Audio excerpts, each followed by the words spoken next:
I don't like Ryry. I couldn't help but smile. I was like, don't smile, don't smile. And it just like, I felt it happening. It was like in slow motion, like the Grinch, you know?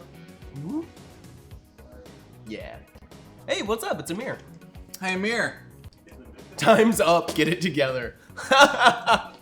What's up, Amir? Yo, Honesty Hour exists on its own time because this is real, you know? People are late in real life. Sometimes they're early, though. By my clock, it was 10 p.m. Well then. So, there you go. I think, It was. I think it was. where it won't update the time until I, like, mess with it a little bit. That is This really happens, stupid. It does this to me all the time in the morning, and it really pisses me off, where I'll pick up my phone in the morning, and it'll say, like, 8 a.m., and then I'll put it back down. These 10 months are coming in. And then I'll remember, wait a minute, did it do that thing again? And then I'll pick it back up and touch the screen a little bit, and then it updates, and it's like 11 a.m. I'm like, oh, fuck! That's a really terrible not feature. Yeah, it's the worst. My phone doesn't do that. How's everybody doing? Tonight is going to be Let's get dark. deep and dark. Let's find what lies behind the smiles. Because it's the last day of the month. And you know what that means?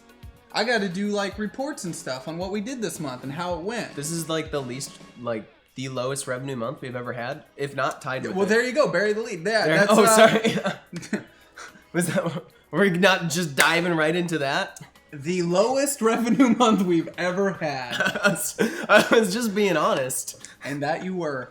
And that you were, Ryry. Oh man. So I'm in a great mood. I'm in a really What's up? great. I am Inertia. Thank you for the follow. I am in a really great mood. We were just introduced by Captain Flynn. She's a streamer in the area. Oh, nice. What's up? What's up? Do you have employee reviews? Probably not a good idea, because they would just be me saying do better the whole time. Yeah, and then like usually when you give a review, you gotta like give a raise typically. Really? So only if they did better. So though. you really don't want to have to do that. That's true. You can argue it. So we're gonna get into it because we also know that we've talked about the expansion pack a lot and stuff like that. Pretty exciting. I'm gonna talk a little bit more about how that's working, why it's working. There's still a lot of things I can't tell you, and I hate that. I know that I'm telling you guys a lot without saying everything, and that freaks people out because then people just make assumptions, and our audience is really good at panicking. Yeah, that's They're true. really good at panicking. You guys are great, but sometimes you worry a little too much. A little too much. Let me do that. Yeah. Let me worry. And we're gonna talk about sacrifices tonight. Oh yeah, and can we talk about Thanksgiving too? Sure. We got time for all that? Sure, why not? Oh man. They know where I was. So oh no, and that's Don't the thing. take that the wrong and way, Here's, yeah. And here's what we have to like Panic. Yeah, right. Damn it. Here's what we have to get by, guys. Yeah. For us to be able to update you and talk to you honestly about how things are going on, we don't want you to then say in the chat room that you can't give any more. That's not what we're asking. We're not asking for you to feel guilty. We're saying it's our job. It's our job to figure it out. It's our job to figure it out and to tell you how we're gonna fix it. So then, what I'm trying to say is, if you already feel bad that you're giving too much money, then also understand that we tell you like changes are coming. That's so you don't have to feel bad that you're giving all the money. It's like, going to a very important place. right. Like we're having to make changes to keep that from happening. Yes, it's the lowest revenue month we've had yet, but that's why these changes are coming and why you have to understand. Like I think that needs to be said and it needs to be extremely understood. Hey y'all, I have no idea what's going on, but I'm gonna roll with it. Wait, what is this Twitch channel where they just complain about not having any money? I love it when they have all this nice camera equipment. I love it when people probably come into this channel and and they've not watched us before and they're just like, why are these guys talking about money? Like, what's going on? Oh! Hey! Holy crap! Hashtag Neonet gets a tax receipt for this, right? Wow. Thanks, Gaia. Is that the first time donation sounds have been turned on today for us to realize that No, donations were on earlier. we didn't get any though? Oh, that's true. That's how we didn't know. I don't know. We spent a But the lot of sound- time fiddling with. Streamlabs has been so weird. Yeah, today. dude, we've been messing with it all day. Weird. Things have been missing. Yeah, and I had to their re-upload sounds a have just been sound. Disappearing. What? Yeah. This is. The follower None sound of was us- gone. QQ just told me she didn't touch anything. I also Yeah. did not touch anything. Ryan didn't touch But I'm anything. crafty. You know what I did? I re-downloaded the file because it was loaded for resubs, and then I uploaded it Look at to you. follows. That is crafty. Good job. Put that on my review. Save the day. I don't trust anything you guys are saying because this is another one of those things where I have a bunch of people tell me something's not working. I log in and hit 2 buttons and it works. I know, but Like the story of our lives is a bunch of people Swear to telling God, me nothing works, and then I get in front of it and I click one button and it works. I promise. The follow thing was gone, and now follow it's thing was gone. now it's back. The only thing you need to know is that we neutralized the situation. Yeah. What Ryan said. I mean, I just heard the wrong sound, but What? Someone follow so we can find out. across your universe. Thanks for tuning in. It's the level up sound. Is that not the right sound? So, getting back into all the other stuff, it's things like us having the lowest revenue month that let us know what we're doing with the changes that are coming up and the expansion that's coming up are what's right, because we have to. It's not about us doing it. And this thing, I'm always surprised by when people get all weird, and I think the thing is because I understand that a lot of you just went through a channel that had a bunch of big change ups, so you're panicky all the time. We are not some big corporate company. You're talking to the administrators for the most part, most of them. We're 50% of the company. Yeah, basically. We're not a big company. And I think when people start getting worried and making assumptions, it sucks because those assumptions usually go around the fact that it's like, well, I don't like something. Ooh. It must be against my interest. What's up, Begazer? Is that not the right follower sound? It's fine. Okay, It works. all right. That used to be that's the resub sound. I know. Oh, I thought that was the right one. They're different. Zenblade. All right. Yep. See, testing that. Just testing Thanks. it. Damn it. So it's frustrating to see people get worried and stuff because like, have we not earned your trust yet? We've made it. People have got 10 months on the resub button I now. sit here and talk to you about our fucking like our finances one-on-one. Like, it sucks to do that. Which is already like unprecedented. It's for unprecedented any for a company to do this. Like, that. it's crazy that we do it on this channel because no other company would be brave enough to do that. Trust us. We have your best interest at heart. We take that very, very seriously. I lose so much sleep over your best interests. And that's the other thing too, like, I don't think people, like, unfortunately, I've heard other people go and make rumors and stuff. They've come back to me. Yeah. And it's unfortunate when this stuff happens because they're always baseless. They are always completely out of contact and out of touch, and people don't just come and talk to me. And that's why we do this show here. It's for you to come and talk to me. And I hate it when these rumors get started and people go out and say things, or other people behind the scenes go out and say stuff in other people's discords and stuff. They come back to me. They always do. Because I need to know these things. It's important for me to know them so I can get on top of them as a company. But the thing that always makes me sad is like, why don't people just come and talk to me? Like, just come and talk to me, honestly.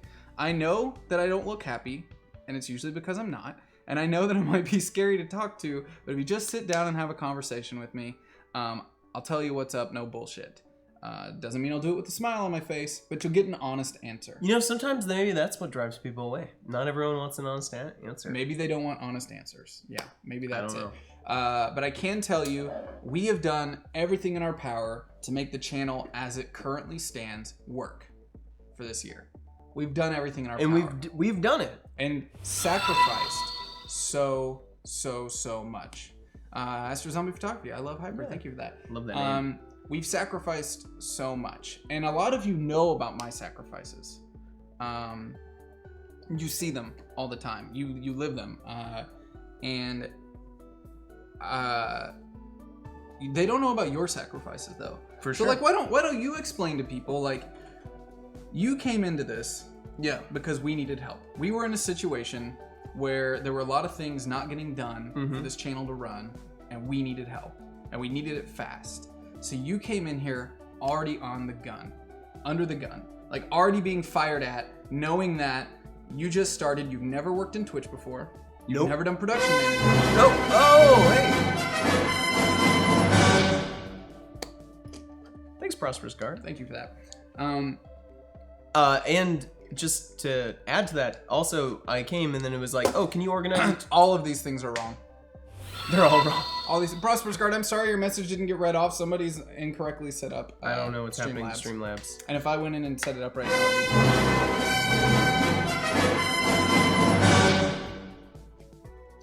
Hey guys, just telling you I'm alive.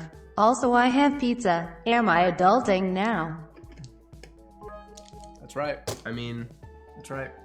I don't know. To answer that question, I don't know if pizza makes you adulting. No, Zargaras, you got a long way. Because I had a lot of pizza as a kid. long way to go, Zargaras. So, what I was trying to say is, you came in here at a time when we were in extreme need of help. Things weren't going as planned, and we need somebody to step up and take the blunt of that, which is a scary place to be in, because you go from never doing it to all of a sudden you're expected to work 18-hour days, bust your ass, and just figure it out. Why don't you go a little bit into the personal and emotional and like sacrifices you've had to make to be here, like what it takes to do the job that you do. We're not missing a beat. We're really just This jumping is right in. Yeah, this is fuck a lot. you. This is so. Get out of here. Go fix Streamlabs. Honestly, you know, I've been thinking about Don't it. talk to me like that. Please. I've been thinking about it a lot, just like because I just went back home and like saw everyone that I hadn't seen for like 6 months now. Yeah. And so it's been on my mind, like everything that I've been missing out on, and Thank you for that follow, Nikki of Starfleet. It's been on my mind, everything I've been missing out on by being here. yeah, no, for real. And I don't mean that to be sound like a bad thing, because I like love being here, or else I wouldn't be here. Because obviously you could just, you know, work 8 hours in a day and, you know, have a fine job at a lot of places.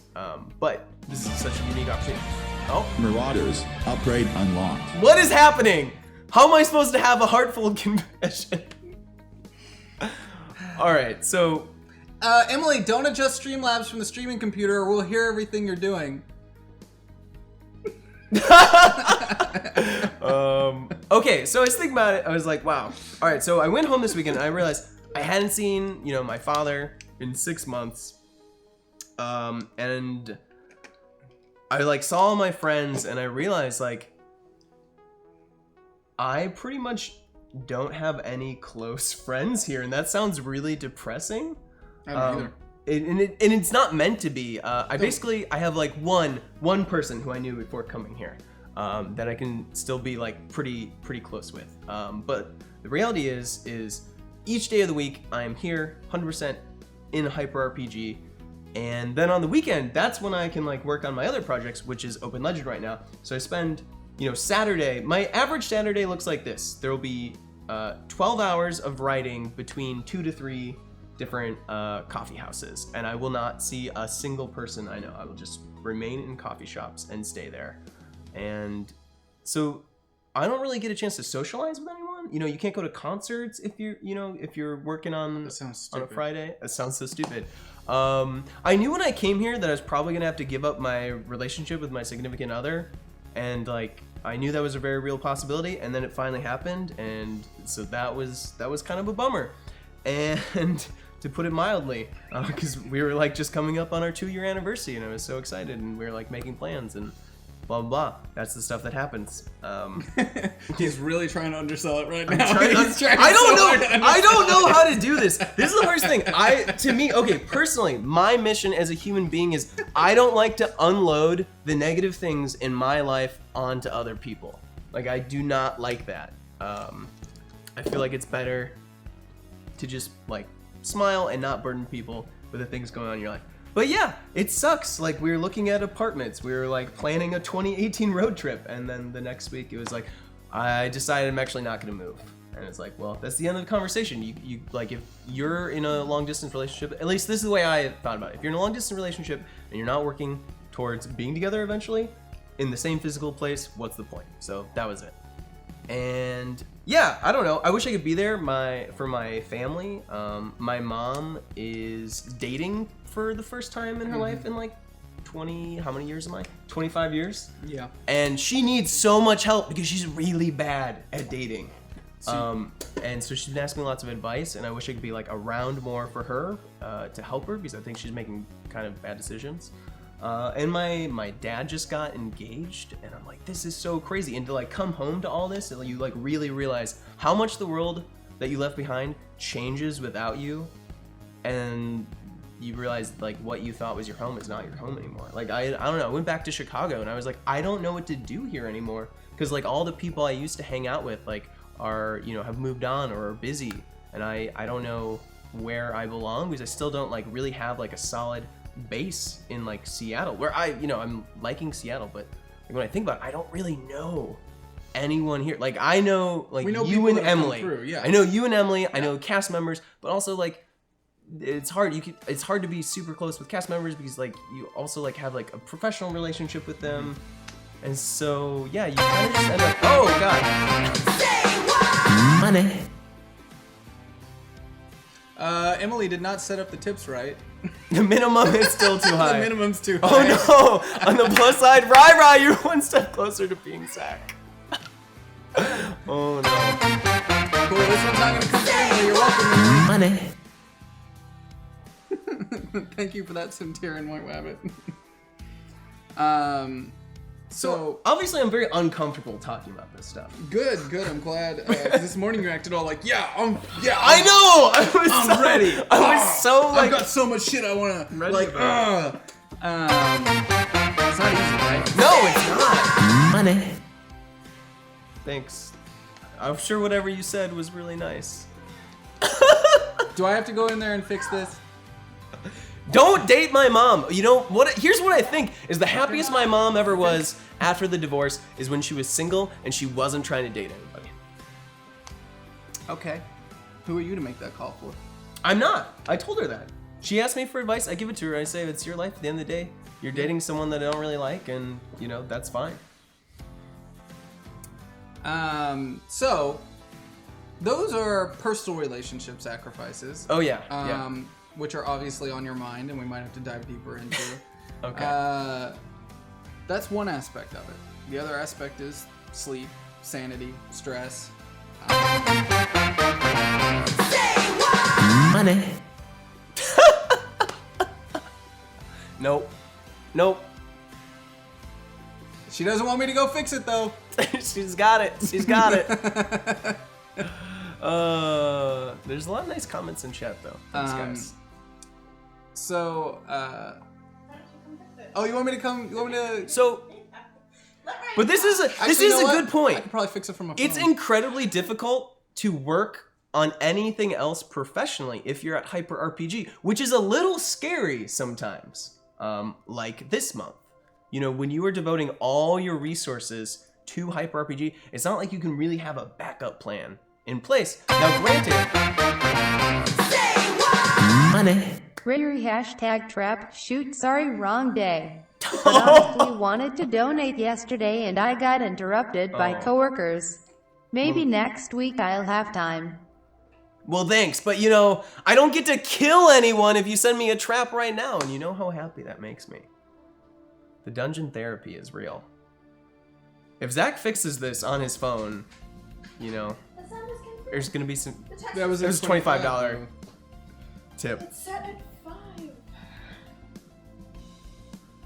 Donator message settings, $25. Yeah. I'm just showing it to you so you can see where you messed up. I'm making you learn by embarrassing you live on the internet. So yeah, it's a little scary I'm gonna be a- You sometimes. think I'm embarrassed by this at this point? Are you kidding me? You're like, fuck you, joke's on you, you fixed it.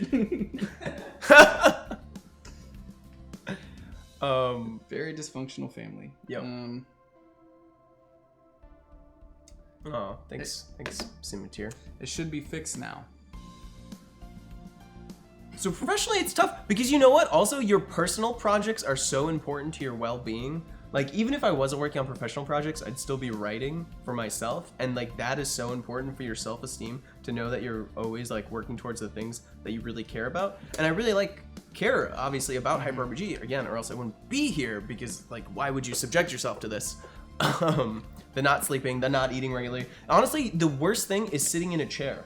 Yeah. All day. Yeah. I think about like, this is the worst shape I've ever been in. Obviously. Money. Nice job, Zach. Also, F you, Zach. Cool. Great. It works. It works. Thanks, White Wabbit, I'm glad for your that contribution. that worked out. So like physically, you can feel yourself deteriorating. Like, I don't know, I try to do something every day, like just one exercise every day, even if that's only like 5 minutes. Again, I'm just trying to turn you guys all into me. I want you all to be just like completely miserable and physically incapable of surviving. It's a really Working. working. Terrible thing to wish upon another yeah. person. Yeah. And the reason I guess I wanted to talk about sacrifices and stuff like that is Money. Ryry, I'll be your friend. Any good vibes I will send. Some plans I thwart. You But know what? you're a good sport. I plan to hang here till the end. Oh. Hashtag Thumper Pride. Wow, thank you. Money. Step away from the computer, Emily. okay. So I was gonna say, as part of the reason I wanted to talk about it was I want people to understand that because, again, like, we unfortunately hear people sometimes saying rumors about us, like out in other places and stuff, spreading things, and it hurts us so much because we try so hard to be professional. We try to always like keep whatever goes on behind closed doors and remain as professional and take the high road as possible, and we sacrifice so much. And then when we see other people like joining in on that or agreeing, and it's so off base, and it's so off base, and it's just like, do people not understand that like we give up everything to try to make this work? Like, literally everything. We want nothing more than Hyper RPG to succeed, and we're trying to do it with as much integrity as possible. And it's super hard. And for people to downplay that and to act like they might know better, or they have an idea of like how we should be doing things, and it's just like, you have no idea. Like, this is one of the most difficult things. This is like succeeding in the freaking professional sports, and that is no joke. In fact, it's even harder because even less people have done it. Yeah. Less people have figured out how to do this and make it work. Far less. So it's when people say stuff and try to just blow it off like they know better, it's just like, I get so sad because you don't. I've spent 3 years. Yeah, you I've know more than spent anyone. 3 years researching, never sleeping, sacrificing so much of my life to figure this shit out, and I'm still learning stuff every week, and I can admit that. I'm learning stuff every single week on how to make this do better. And But yeah, you get a lot of armchair quarterbacking. I Like, get a lot of why don't armchair they just do quarterbacking. this? And like, some people are really generally give us like suggestions that are great, or at least like they're posed in a way that's helpful and constructive. Yeah, and it's not just from the community. I'm talking about like other people out and about that we like hear through grapevines and stuff, of like people saying stuff, and it's just like, that's so unfortunate. It makes me sad because we've literally sacrificed so much, and we want nothing more than this to succeed. Absolutely nothing more. Our best interest is to take care of the people who work here and the community that supports it, and that is our first priority and our last priority. And it's all we work on all the time, and it's really disheartening sometimes when people think otherwise. And no one has higher expectations than us. Like, that's the thing. Think about it. When I started, your expectation was that I would plan a 12-hour live event with no prior experience. Yeah. And then I did, because I won't, I'm that kind of person where I will find a way to make things work no matter what. Thank you for that follow. Yeah, thank you. I think we need to reboot Yojimbot again. Oh, yeah? Yeah, he keeps missing followers. We have to reboot him. Oh, Yojimbot. Come on, Yojimbot. Yojimbot's pretty great, though, so. And I don't know. It sucks. It's disheartening because we hear this stuff, and it always bums you out, you know? It bums you out, and you want it to work out, you know?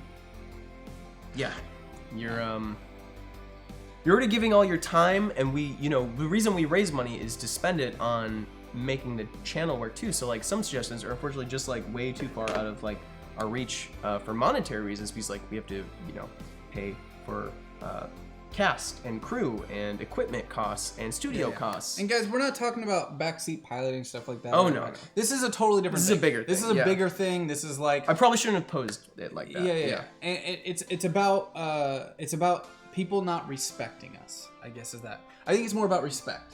Yeah. It's about respect. It's about people not respecting the time and sacrifices we've made and what it's taken me to get here and how much work and effort and heartbreak and blood, sweat, and tears it's taken to get here. And thinking that I'm a big believer in actions speak louder than words.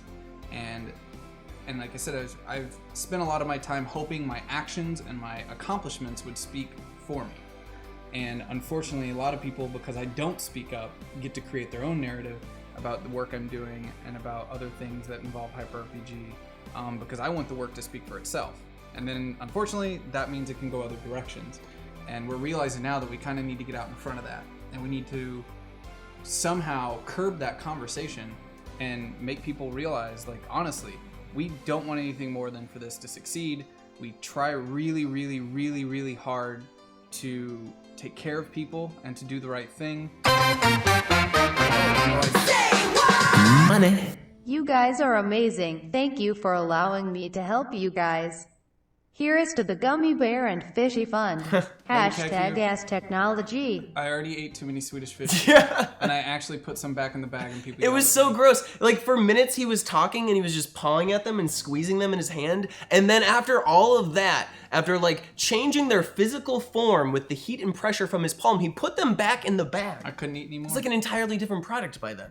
I couldn't eat anymore. I still reached in there and grabbed some later though. So did everyone else in the room. It was gross though. it was a very crude moment. Oh well. So yeah, I wanted to talk about those sacrifices because it's not what we're trying to do is not easy, and no decisions that we make are made like flippantly at all. They're made by obsessing over them, by debating them, to talking about them. Oh, what? Subscriber.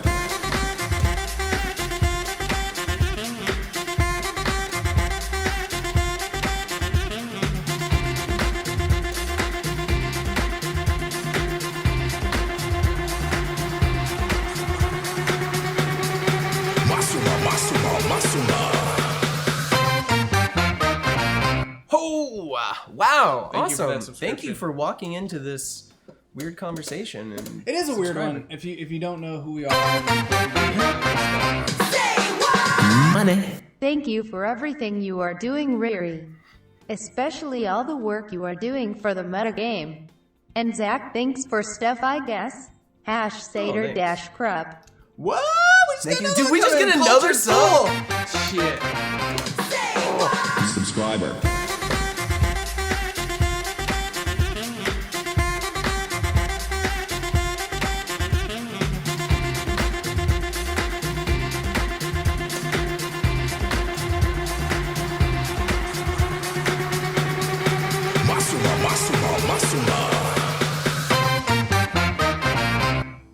Thank you, Cultured Fool. My armpits are wet. Thank you for that. That's what you get on us. Thank Yeah. you for that. But yeah, that's wanted to touch on that because, like I said, we're gonna have changes coming up, but no one should think that those changes are for any reason other than we have to make them, and they should be super exciting changes. We have. Yeah, and It's an expansion pack. It's gonna be awesome. We're adding a lot. We're taking big risks because we have to. And that's the other thing people need to understand. If we could succeed doing exactly what we're doing right now, we'd do it. Yeah. Why would we give ourselves more work? than we already have. Like, running, why would we do that? Running 2 studios is going to be so much easier. I've already missed my Thanksgiving. I'm gonna miss my Christmas too. I will be building a set on Christmas Day. Like, this will be the 3rd year in a row that I have worked through the holidays to make shit fucking happen. And I say that not asking for pity, but just letting you know, like, I will sacrifice shit to make this work. I will do whatever it takes to make this work, and I know that these guys will too. Money. Goblin running on the hamster wheel, helping to keep the lights on. That was Thank you for that. beautiful. That was like a poem. Yeah. Thank you, Choga. We'll probably be streaming set building and stuff like that, but just know we don't do that just to fucking do it. So when people doubt us and they start saying stuff, it's like, look, guys, if we could just survive doing what we're doing, holy shit, we would do it. That would be amazing. That would be amazing. We wouldn't have to stress so much. We would just be able to fucking like, just we could get a routine down. Yeah. Like, we would actually get a fucking routine. And we need a routine, but it's not working. We love you guys. You're amazing. But obviously something we're doing isn't working. We're still not connecting with people on front page the way we want to. We're not gaining in viewers. Yeah. So we have to be able to come to our life. Money. Thanks for everything all of you folks do sacrifice for every time you're sleepless, hungry, aching, and just keep going because you've got to. Mad respect. #Thumper Pride. Yeah. Thank you, BP Panther. Like yesterday, I just remembered. I slept for like 2 hours and woke up at 4:30 and then flew back here and then came back here by 11 and then worked and hosted a show. Yep. Yeah, and Malika said because she was hoping I was supposed to go meet Malika's family in Florida and hang out, and then stuff came up, and the sacrifices you make to run this company. What's up, Main Pain? I'm relatively new. Well, welcome. We're talking about the hardships of what it takes to do this, and we don't want you to think that it's all bad. We run an amazing network here, and it's a lot of fun, and we have a lot of fun on this channel. With this Honesty Hour, we talk about real shit. We look at you guys as investors in this channel, and you have a right to know what's going on and what we're working on and what it takes. And you know, and we can honestly admit that something we're doing isn't working. We are not where we needed to be, and we need you guys to trust us that the changes we're making aren't because we want to, it's because we have to. And we're gonna do everything in our power to make them amazing changes that embolden us, make us better content, make us bigger content, and take it to the next level. Rather than just changing things superficially to try to sell some sort of like part of our soul to get more viewers, we're not gonna do that. We're not gonna do that.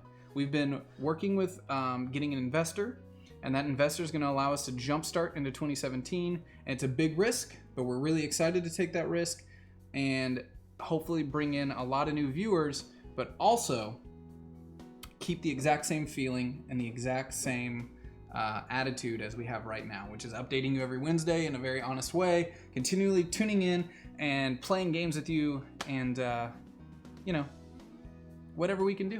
The future is really exciting. It's also really scary. Well, yeah. It can be scary. It's always scary. It's scary that things. It's scary staying here and doing nothing. You know, obviously people get worried when things change. For us, it's more like, you know, we're gonna do all this work, and then, you know, we want it to obviously succeed, because or else we're just making our lives even more difficult. We need it to succeed. We've invested a lot. But it's awesome because, like, I'm so excited for tomorrow. I get to start the day having a meeting with Jesse Cox about the character he's playing on Open Legend. That's gonna be awesome. That show's been really fun, and that's a new show that seems to be going really well. And then after that, I get to meet with Lucas, and then we get to start like really planning out programming for 2017. We get to nail down some details about the 2017 shows, and already like the plan is exciting, and so making sure they work logistically is going to be really cool. And yeah, I can't really say more about the 2017 schedule, but it's going to be awesome. It's going to be amazing. It's literally an expansion pack. The people you know and love right now are still here. And then we bring in new people, and we bring in bigger shows, and we bring in some bigger ideas, and we take it to the next level, and we get more viewers for the shows that we already like. You know, like that's what I'm excited about. I think we have some amazing shows on our channel, and if more people knew about them, more people would watch them, but they don't. So we just need more people to know. So we bring them in with some new people, and then they get to stick around and check out the other stuff. That's the plan. Yep. And there's a lot more to that plan and a lot more stuff. And as you know, we've hired Lucas, and he's working on a lot of stuff right now and getting things ready. And Lucas and Ryry are going to be meeting tomorrow to go over some of that stuff. So, yeah. It's tough. Fucking tough. It's hard. We're doing something nobody's ever done. Money. Guess I love you too, Overlord. When I'm on this channel, I'm never bored.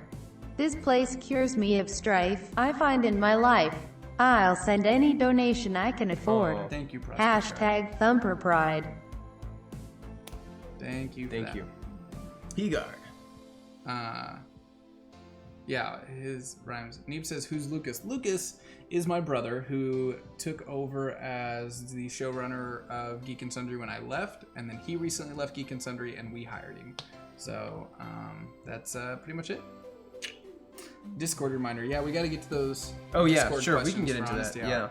Hour. But basically, he's saying nepotism. Here's some nepotism for you. It is nepotism that he originally did it, but Lucas and I came up together. When we started working at Socialtron Live, he came out to, he just moved out to LA. Money. Here we have two of my favorite people to troll in one place. But all I have right now is love. But what is love? Baby, don't hurt me, no. More what is love, Ryry, don't hurt me, no more what is love, Zac, stop for choking me, hashtag Evo. Yep, thanks for that. Hearing a robot say Ryry, don't hurt me is really creepy. So I started working Socialtron Live first, and then Lucas came out, moved out to LA right out of college, and immediately started working there. And then him and I kind of figured it all out together. I got the job at Geek and Sundry, and he was the natural person for me to hire because we'd already worked together on the other project. And it's the same kind of thing now. It's like, yes, he is my brother, but at the same time, there's not many people in the country right now that know how to do what we're doing. How many other people do you think there are? 4 maybe. There's 4 other candidates. So yeah, you picking the one you've worked with, I know you can work with, makes sense. And I'm excited to work with Lucas because I think he's going to really help me in aspects of what I'm doing that I want to get better at. And you're going to help him on aspects that he needs to get better at. And Yeah. I'm excited by that because he does understand Twitch better than you. Definitely. And you understand talking to people and certain aspects of production management that I think he could benefit a lot from. So I'm excited for you guys to work together. Yeah, I definitely, I'm picturing the Gotenks transformation, Yeah, okay. Never mind. So we're gonna get into Let's get into some questions. let's get into some questions. Thanksgiving sucked, basically, if you didn't catch the beginning. Mine was good. I got to hang out with Ricky and Andy, and we played Icy, and it was fucking amazing. It was so good. It was so good. Me and my mom had Thanksgiving together, and it was the most lonely Thanksgiving, and so we watched Stranger Things, and I started crying on episode 3 because I was emotionally distraught, and then the episode ends and they find the body, and then it's David Bowie. And he's playing Heroes, and you're like, wow, that's just another thing I lost in 2016. Did your girlfriend break up with you at Thanksgiving? Like a week before. Okay. Just wondering why you were emotional at Thanksgiving. Yeah. Well, and it was the first Thanksgiving I've spent in 2 separate households. I wonder sometimes what emotions are like. I'm trying to figure it out. I'm trying to understand. Sometimes they make you feel really good, like you're on drugs, but better. Mm-hmm. Well, about the same actually. And then other times they make you feel really bad, after drugs. Gotcha. Okay. Yeah. Okay. I think I understand. But it wasn't all bad, okay? I'm gonna say it wasn't all bad because I DM'd for a group of people that I had just barely met last time I was leaving Chicago, and we had a ton of fun. And we played for 5 hours, and they applauded after it was done. It was such a gratifying feeling. I wasn't Googling what are emotions. I know the definition. Also, there's this new bar in Logan Square called Asterio, and it was really great. They played a lot of Fela Kuti, and at one point... Money. Zac, I respect the hell out of all you have done and all you're trying to do. Ryry, thanks for your dedication and hard work. Thank Thanks. you, Mikey the Prude. Thank you you. so much for that. Really appreciate it. Yeah, God, every time we it's like, last month was gonna be our lowest month, and then we did the fundraiser. the fundraiser drive, which we are still looking, guys. We finally, like, it's been so tough. We So- hired a broker. Yeah, someone and has the to be broker's willing been to take helping. us. Yeah, the broker's been helping now, and we finally, like, offers are out there, but we're still not like. We're still working on it. Yup. Fuck. And this is the thing. Sport Fight's like, well, if you'd shared your pain earlier, we'd help you more with traps. But that's not like how I want it to be. Like, I don't want to guilt people into like We don't. supporting me or We don't. us. Like, that's not an approach I take to personal relationships. That's Yeah. not an approach I take. That's to the thing. We hyper-RPG. want to tell you guys at the end of the month, like, this is how it went. This is what's going on. But it's our job to fix that. It's our job to figure out how to make it better. To Yeah. get more people watching, to get more interaction, to get more people wanting to tip and feeling rewarded for doing so. Because we don't want it to feel like a chore for you. We want Yeah. it to be like something you're doing because it's fun. And then it makes you feel good. And you get something back out of it. That's why we make it interact with the shows. Now, and that's what we're telling you. It's like, yes, it is the lowest month we've had. And that's not all bad because it lets us know what we're doing is right. We've got to do the changes that are coming. We just have to. We've got to expand. We've got to get that expansion pack out there. So if we don't, we're in trouble. Like, if we have 2 more months of what's happening right now, we're in fucking trouble. So we're working on it. We're trying to figure it out. We want to let you know that we're fucking working on it. Yeah, I mean, we don't really have a choice because here's the thing, if we didn't make a drastic change, if we didn't, make a big move, then that would be a waste. Hey! Subscriber.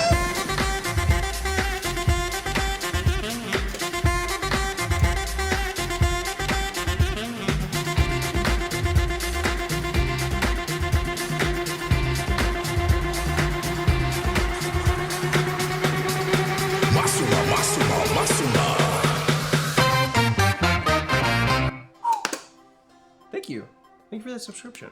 Awesome. That's really sweet. Well, I was gonna say, there's like a responsibility too. Is like, if we didn't make the choices we're making right now, then like, what would have been the point of everyone coming around to support us and help make this work? To me, it's like also, it's like we want to continue putting on shows and working with the cast members that we have right now, and then we want to make sure that like all the love and support. Money. Ryry, my heart goes out to you. You have your #Thumper family here. And Zac, don't play with the gummies.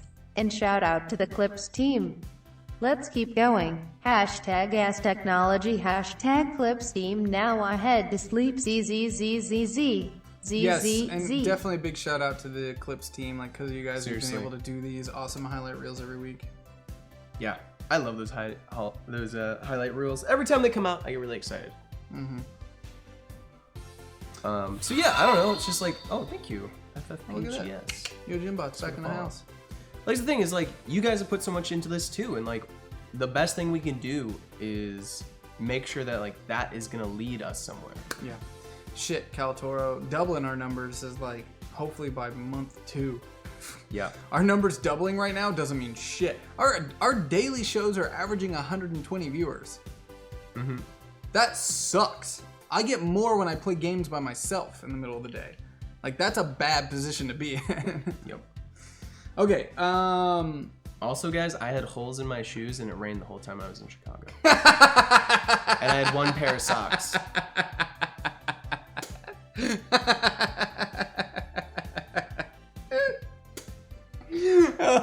you wanted to have the saddest Thanksgiving ever. I didn't want to. I didn't plan for that. I was like, I'll buy new shoes when I'm in Chicago, and then I just.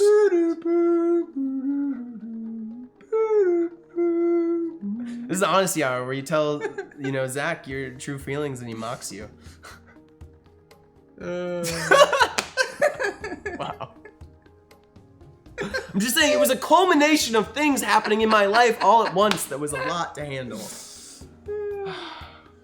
I walked the streets with holy shoes in the middle of the rain in the cold Chicago night. It's just, you're such a writer sometimes. I love it.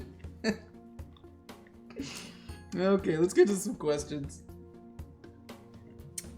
Trogaf wants to know, Mr. Zac, what are your thoughts on the viewing figures in Gauntlet? Perhaps a need to channel up the rooms a little, such as Heroes Lounge and mixing up locations of various rooms. So we've already talked about making new, like changing the map for Gauntlet weekly because it's boring us. And I think that people don't care as much about the continuity of, because we fuck around with the players so much. You know? And like, we might as well just move it's stuff never around. going to be a fair fight because you never know what kind of traps and potions Exactly. they're going to get. For Cineverse, is there a fear that the show/channel is being fed mostly by GNS viewers? The difference between its viewership, monies raised, and Gauntlets is incredible, which is true. Also, the funds that are raised for Shadowrun. It's just surprised what fans are willing to pay for what they actually get on that show compared to what they get on Gauntlet, which seems like a more immediate, worthwhile impact on the game and reality. I would actually argue a little bit against that. Why is that? I think, well, the Gauntlet costs way less than Cineverse. Oh, no. I okay. think he didn't realize what he was saying. Mm. And honestly, Trogaf, like, we make more money on the Gauntlet. Yeah. Like, a lot more. We don't make shit. We're losing money on Cineverse right now. Like, that was a thing of love to save that show. It's hurting us. Yeah. Because the viewers did not stick around. The viewers acted like they wanted that show to stick around so bad, they watched 1 week and then left. It sucks. Yeah. Losing 50% of the audience immediately. Losing 50% of the fucking audience immediately, not okay. So I don't know what's up there. There were so many people that wanted that show to be saved. We saved it, and then for some reason they seem upset that we saved it. I don't get it. We're trying to figure it out. But there's not much like there's not much like through line between people who watch that show that stick around to watch our other shows, which sucks. Yeah, you see that too when we do stuff after it. Yeah, and it's People don't losing stick us around. money. It's losing us money. Yeah. So Well, there's one at least. there's your answer, Trogaf. Gauntlet makes us money. So Yeah, and it's not an F those fakers kind of No, attitude it's like you we should gotta take. figure it out. We should figure out how do we keep them here? Yeah, how do we create an environment that makes them want to explore the rest of our shows? Yeah, and it's not just Talks Machina. It's Yeah. literally like people just stop tuning in. We got to figure it out. We got to figure out how to get those viewers to stick around and then check out other shows. And you know, I think it didn't help that right after we brought the show over, Eric and Hector both got hired by Screen Junkies. Screen Junkies, Yeah, which they're took a super lot of busy. their time. They're really busy. So we're trying to figure out how to get those guys more involved and make them feel like a part of the family, to spread the love. It was probably a feeling of betrayal by banning past audience by taking on the GNS crowd. I don't really know. I don't know. What that means. I don't know. For Cineverse is the fear that okay. Mimic says, when will we face off in Overwatch? When I have time. Fret Noise. Yeah. So I can briefly mention the idea of playing for the show this past weekend. I'm curious if there's anything maybe not so obvious you have GMs and players do to prepare for the shows and streamline the game to keep things moving and fun to watch. Ooh. Yes, all of our shows have different stuff. So every single one of our RPGs is different, and I think it's important for people to understand they all work differently and have their own way of operating. And I think this is something even our own hosts need to understand, because I think sometimes we have a host go from one show to another show, and then they're kind of freaked out by it being different. Every one of our RPGs is different and works completely differently based on how that show should work to give the best performance to the audience that makes the hosts and the players comfortable and makes the most return. So it's a show. To me, just playing an RPG, and Hybrid Vitae, there's a group of at least 5 of us who watch Cineverse together every week, just like we. Oh, that's awesome! Oh, Thank cool. you, Hybrid Vitae. Each show is unique and different, and it's a show. It's not an RPG. Just playing an RPG is not that much fun to watch. Yeah. And I would add to your it's earlier definitely comment, each playgroup has a different style that Yeah, they for take sure. to whatever game they're playing. Yeah, so we meet with them, we go over it, and we work on it, and it's interesting. Yeah, well, that's the thing is like so much of what happens through a standard RPG is like there's a lot of downtime where people are thinking and considering what they're Looking doing, up rules, all when those you're- kind of things. Like that stuff is important when you're playing a game, but it's not going to be super engaging when you watch a game. Some people might appreciate that. Yeah, but the sometimes. vast majority of people are not going to connect to that moment because they don't even know, like if you're sitting there thinking, they don't know what you're thinking. So, Yeah. doesn't look good.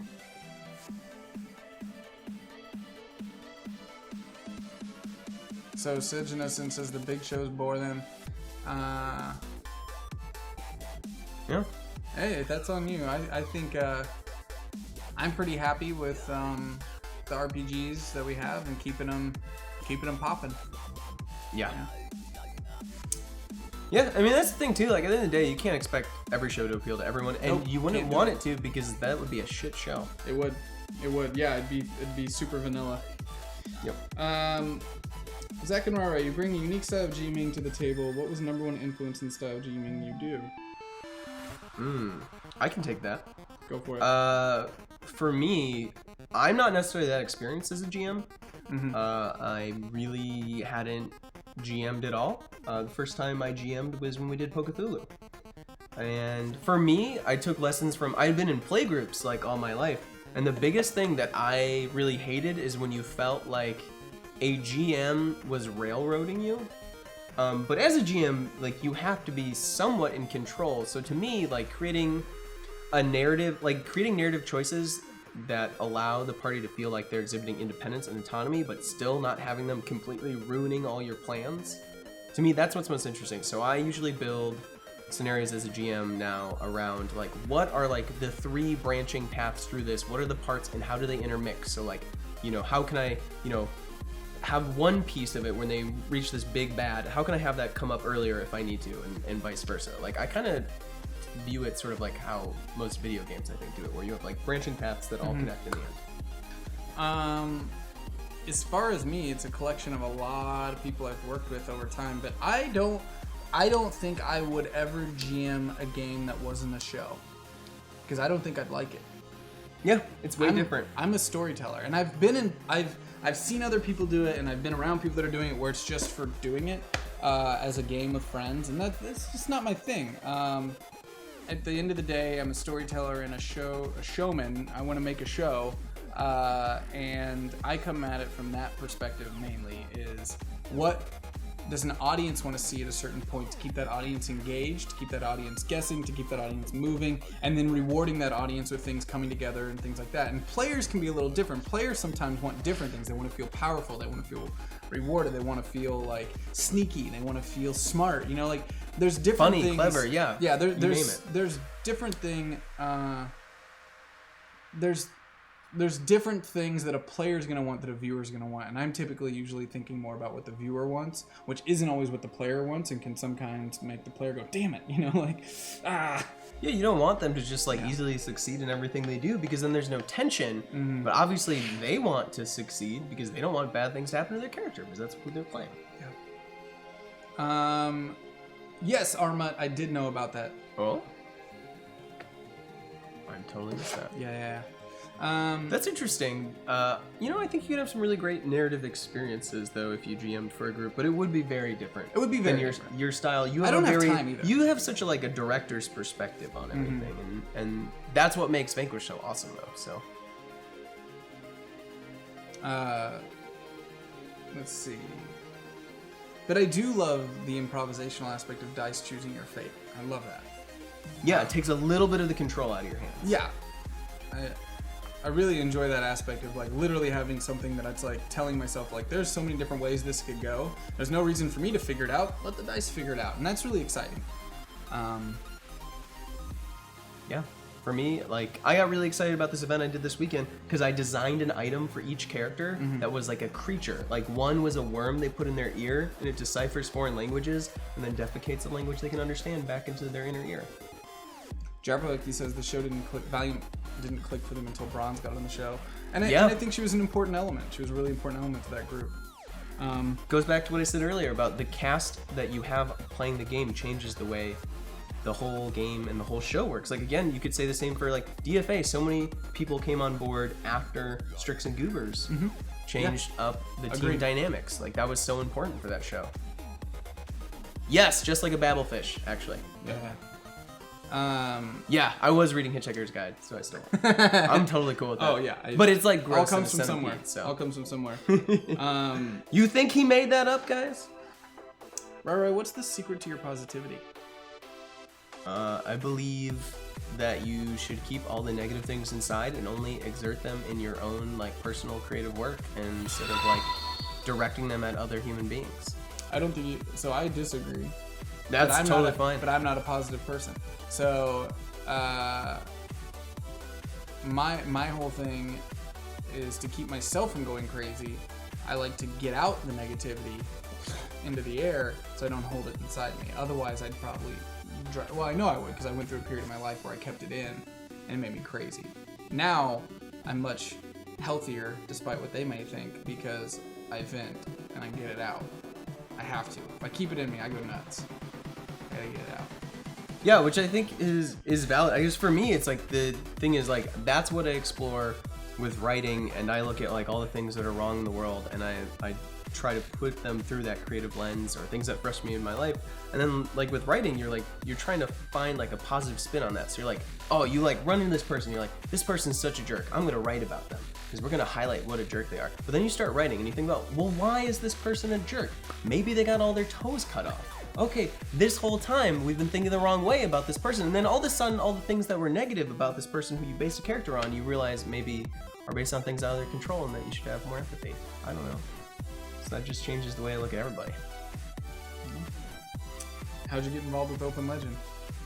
It was really simple. I was scheduling people for Rabbit Stew, and I just was like, hey, do you need more writers for this project? Because it looks awesome, and if you do, let's talk. And then I sent him my work that I did with Harebrained Schemes for Golem Arcana, and he was floored by it, and yeah, so went from there. Awesome.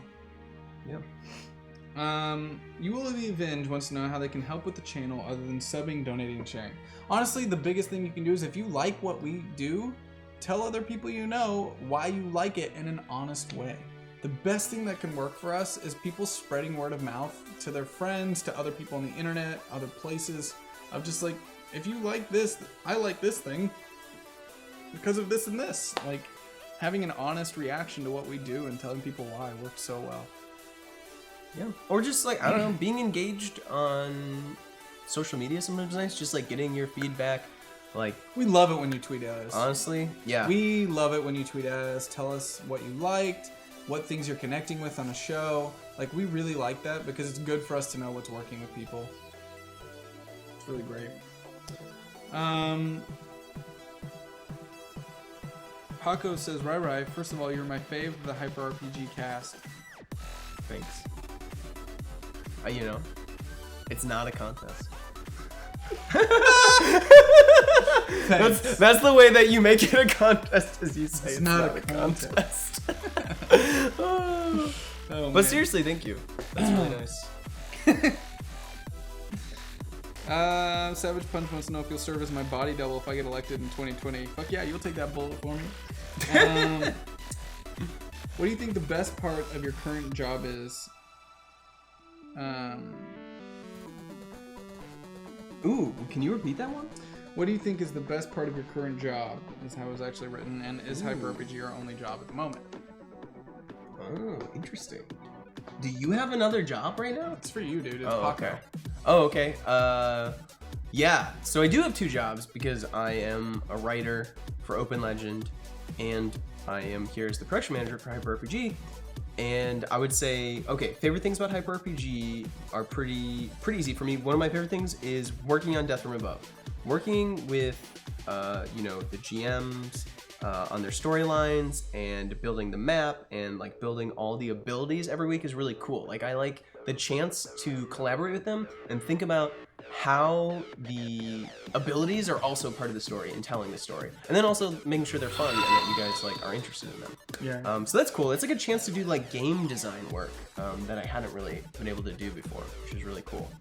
Otherwise, I think the other really big thing is, you know what has been super fun is working with the cast for Open Legend to make their characters. Yeah. That's been awesome. I really love that. Again, like apparently collaborative storytelling is something I'm into. And I don't know, for Open Legend, the thing I like the best is when I go off into a tangent and like that suddenly unlocks like a new character, that unlocks a new faction, that it unlocks like a new part of a world that I did not plan for. The best thing that happens when you write is the stuff you didn't plan for. I think with just about anything. Yeah, the unexpected stuff, because if it surprises you and intrigues you enough to write it down or, you know, record it or whatever, then other people are gonna get excited about that too. Do you have any hobbies besides reading Tales of Neverion? Oh, you've been listening! Oh my god, that's such a, what a good reference. I didn't know if anyone listened to me talk about that book. Do I have any other hobbies besides reading Sam Delaney? Yes, let's see. Game that I play a lot, I play The Binding of Isaac a lot, actually. Gotta talk to Lucas about that. That's all he fucking does. It's a really fun When I was game. down there looking at places two weekends ago, anytime we got back to his place, he'd just walk over to his computer. He keeps it open at all times, just tabbed. And he just tabs over and starts doing this. I'm like, you pretty good at that? He's like, I'm okay. It's a great game. He just keeps going. It's so good. Firecrow with Woo! the host! Thank you. Firecrow with that. Man, you're too good to us, Firecrow. Did I tell you Firecrow brought me Thanksgiving dinner? What? I was just here working. I wasn't even streaming yet. And he just walks in. He's got a plate of food. And I'm like, what the fuck, man? Wow, you had like, wow, that's It was a good amazing. Thanksgiving. That's really nice. There's like good people came by You had and the- like yeah. helped out, you know? And Wow. Come out here and say Firecrow. That is like the nicest. That is Oh, so sweet. super cool dude. That's Holy so crap. Nice of you. Yeah, And Firecrow's gonna be on Death from Above as a villain. Hell yeah. it's gonna be awesome. I'm so excited for him to taunt goobers. Yeah. That's gonna be amazing. Awesome. Firecrow, you're a hell of a dude. Thank you for that host and that raid. Thank you. And for anyone in our channel, you should go check out Firecrow. He's an awesome guy. Heck yeah. Hell of a guy. What was the question? Your hobbies in life. I don't have any. I just write. That's it.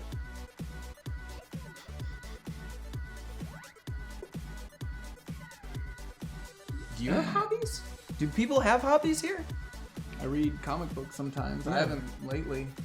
It's been a crazy. The last 2 months have been pretty hard.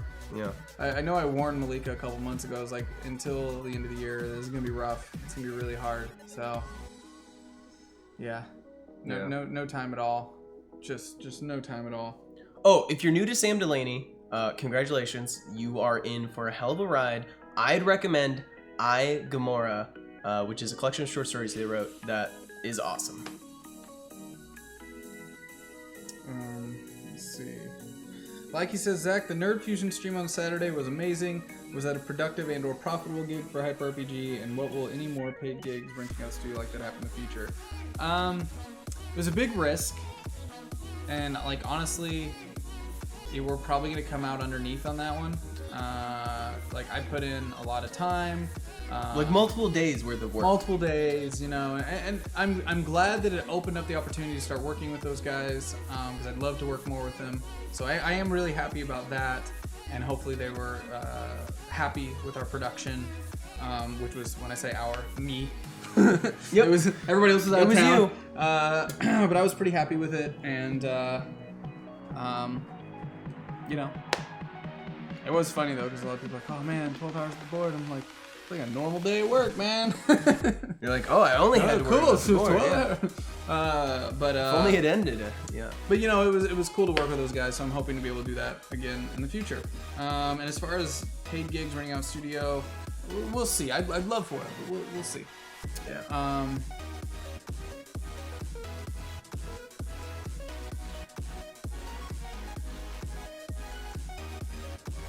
So, what's the behind the expenses and behind the scenes, such as your writing of an RPG show, Open Legend that is new, for example? Yeah, so the big thing was meeting with every single player. Well, first meeting with Bronze, planning the scope and the narrative and the beats for the campaign, teaching the rules of the game, giving her all the information she needs to actually represent the world of Amoria's Dawn properly, and then doing basically the same with all the cast members. Nice. Saying things like, hey, this blacksmith group here is like a front for prostitution. It would be pretty interesting if you include it.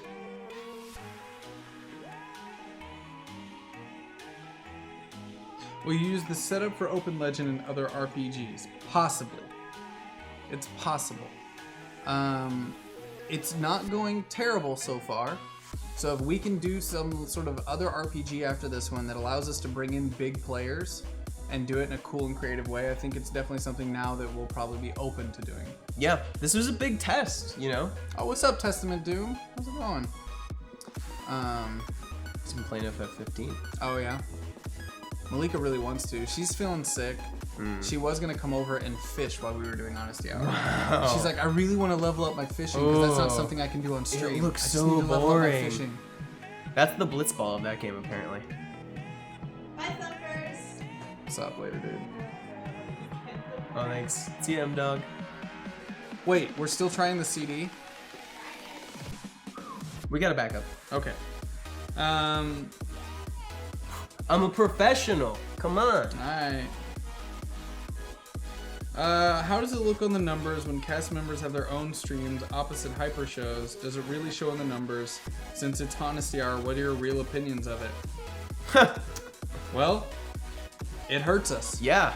Just being totally 100% honest, when a host we have does their own show at the same time we're doing a primetime show, it hurts us every time. Yeah. The only time it doesn't is if it's someone who was on Twitch before Hyper started that has their own built-in community. Yep. Then it's not a big deal because even our community understands they have their own community. If it's someone who didn't before we started, yeah, bottom line, Absolutely. absolutely does. Like usually 50 to 60 people, and it hits us. We're too small of a company for it not to hurt us. So Yeah. And, you know, when you think about how many people we've brought in, yeah, adds up. it adds up, especially when we have a lot. And it's not just that. It's like I think about a lot of people I've showed how Twitch works over the years, and I see the same people in all the rooms. So it adds up. Zach, have you read Valiant's new comic Savage yet? It looks interesting. Yes, I did, Zargaros, and it's really good. It's really good. Kia Hoga. I'd really like to thank you for keeping me entertained and my mind on things going on for me right now. That's Nice. awesome, Kia Hoga. Yeah, that's what we're here for. That's what we're here for. Fishing is the most important part of the game. Well, it's funny because you guys say that. We saw 50 people leave when she started fishing, and then 50 people come back when she stopped fishing. I mean, it's really boring. It was like you could see it happen. People were like, nah, I'm gonna go check other streams, and then boom, came back. Yep. So yeah, that was interesting. Zach, what percentage of Geek and Sundry's success would you attribute to hard work and to luck, respectively? Interesting. So I would say luck to it getting as big as it did, hard work to keep it there. You can't just have luck. It takes both. You've been a bit sad by the Chaos Die, Mazakin? I fucking love it. Like, we I haven't fucking had enough love of it? I Because want then more I of agree. it. I love the randomness. I love random shit that you can't control. But yeah, it's in the past. I'm more worried about this channel now. But I would say luck, but without the hard work, it wouldn't have stayed there. Hard work got it started, and it was still started really strong, but it was through the hard work of other people that allowed it to have that exposure. But then luck to get it up to the top, and then hard work to keep it there. And then when that stuff started to slide, so did the rest of it. So Yeah, you need luck to get opportunities, but if you don't work hard, then, like, you can't capitalize on it at the end of the day. it's been too good recently. Yeah, it has been rolling well recently. Yeah, What a bummer. I know. Like a lot more when it's bad, but they've got a lot of odds stacked against them lately, so I don't think it's been too bad of a thing. For sure. So we're pretty much caught up. Oh, that was Questions. easy. I could have like gone on way more about why I was depressed over Thanksgiving. So, What was that noise? That was like So, evil. That was like evil let's talk goblin. about was Gina's part of a larger corp environment before launching Critical? Yeah, but Yeah. let's get back to questions about Hyper, Yep. please. Yeah. Maddie Pick says, I don't know who else in the community would care, but would you do a numbers on a CR next year breaking it down for us? Yeah, I probably could, and it would hurt a lot. It would hurt so much. I have to definitely wait till next year because there's too much stuff that I can't say and do right now. You can know that it's the lowest month we've had, and big changes have to happen or we die. Yeah. As a company. So that's why these changes are happening, and we hope you guys trust us and you have faith in us to do the right thing. And just understand we don't sign ourselves up to do a hell of a lot more work unless we have to, because we already do way more than we should. Like Malika's sick right now. Yeah. Scott's sick right now. Well, I don't want to go home to Scott. It's just, Yeah, oh yeah, it's true. it's I'm just saying, you know, everyone's dealing with a lot. What type of shows do you want to gravitate towards with Hyper RPG? Shows that have fun. Shows where people have fun. That's like, to me, it's about passion and it's about fun. I don't want anyone to have to fake it. I want people to be really passionate about what they're doing, what they're talking about, and have fun. Because that, to me, is the best way to get somebody to connect with you. Yeah. Yeah, people know when you're having fun and when you're not.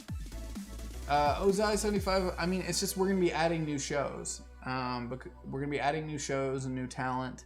And that's what we can tell you right now. Which you should be nothing but excited about, but we understand a lot of people in our audience hate change, and the second we say stuff like that, instead of just being like, oh, awesome, there's a lot of people that negatively say stuff, and I'm just like, oh. Yeah, it's really tricky. You know, when we couldn't say anything at all because it was still so theoretical, like people were like, oh, what's going on? Like, you know, I'm worried. And it's like, well, we're working on stuff. We can't disclose things till they're ready. Yeah. You know? Yeah.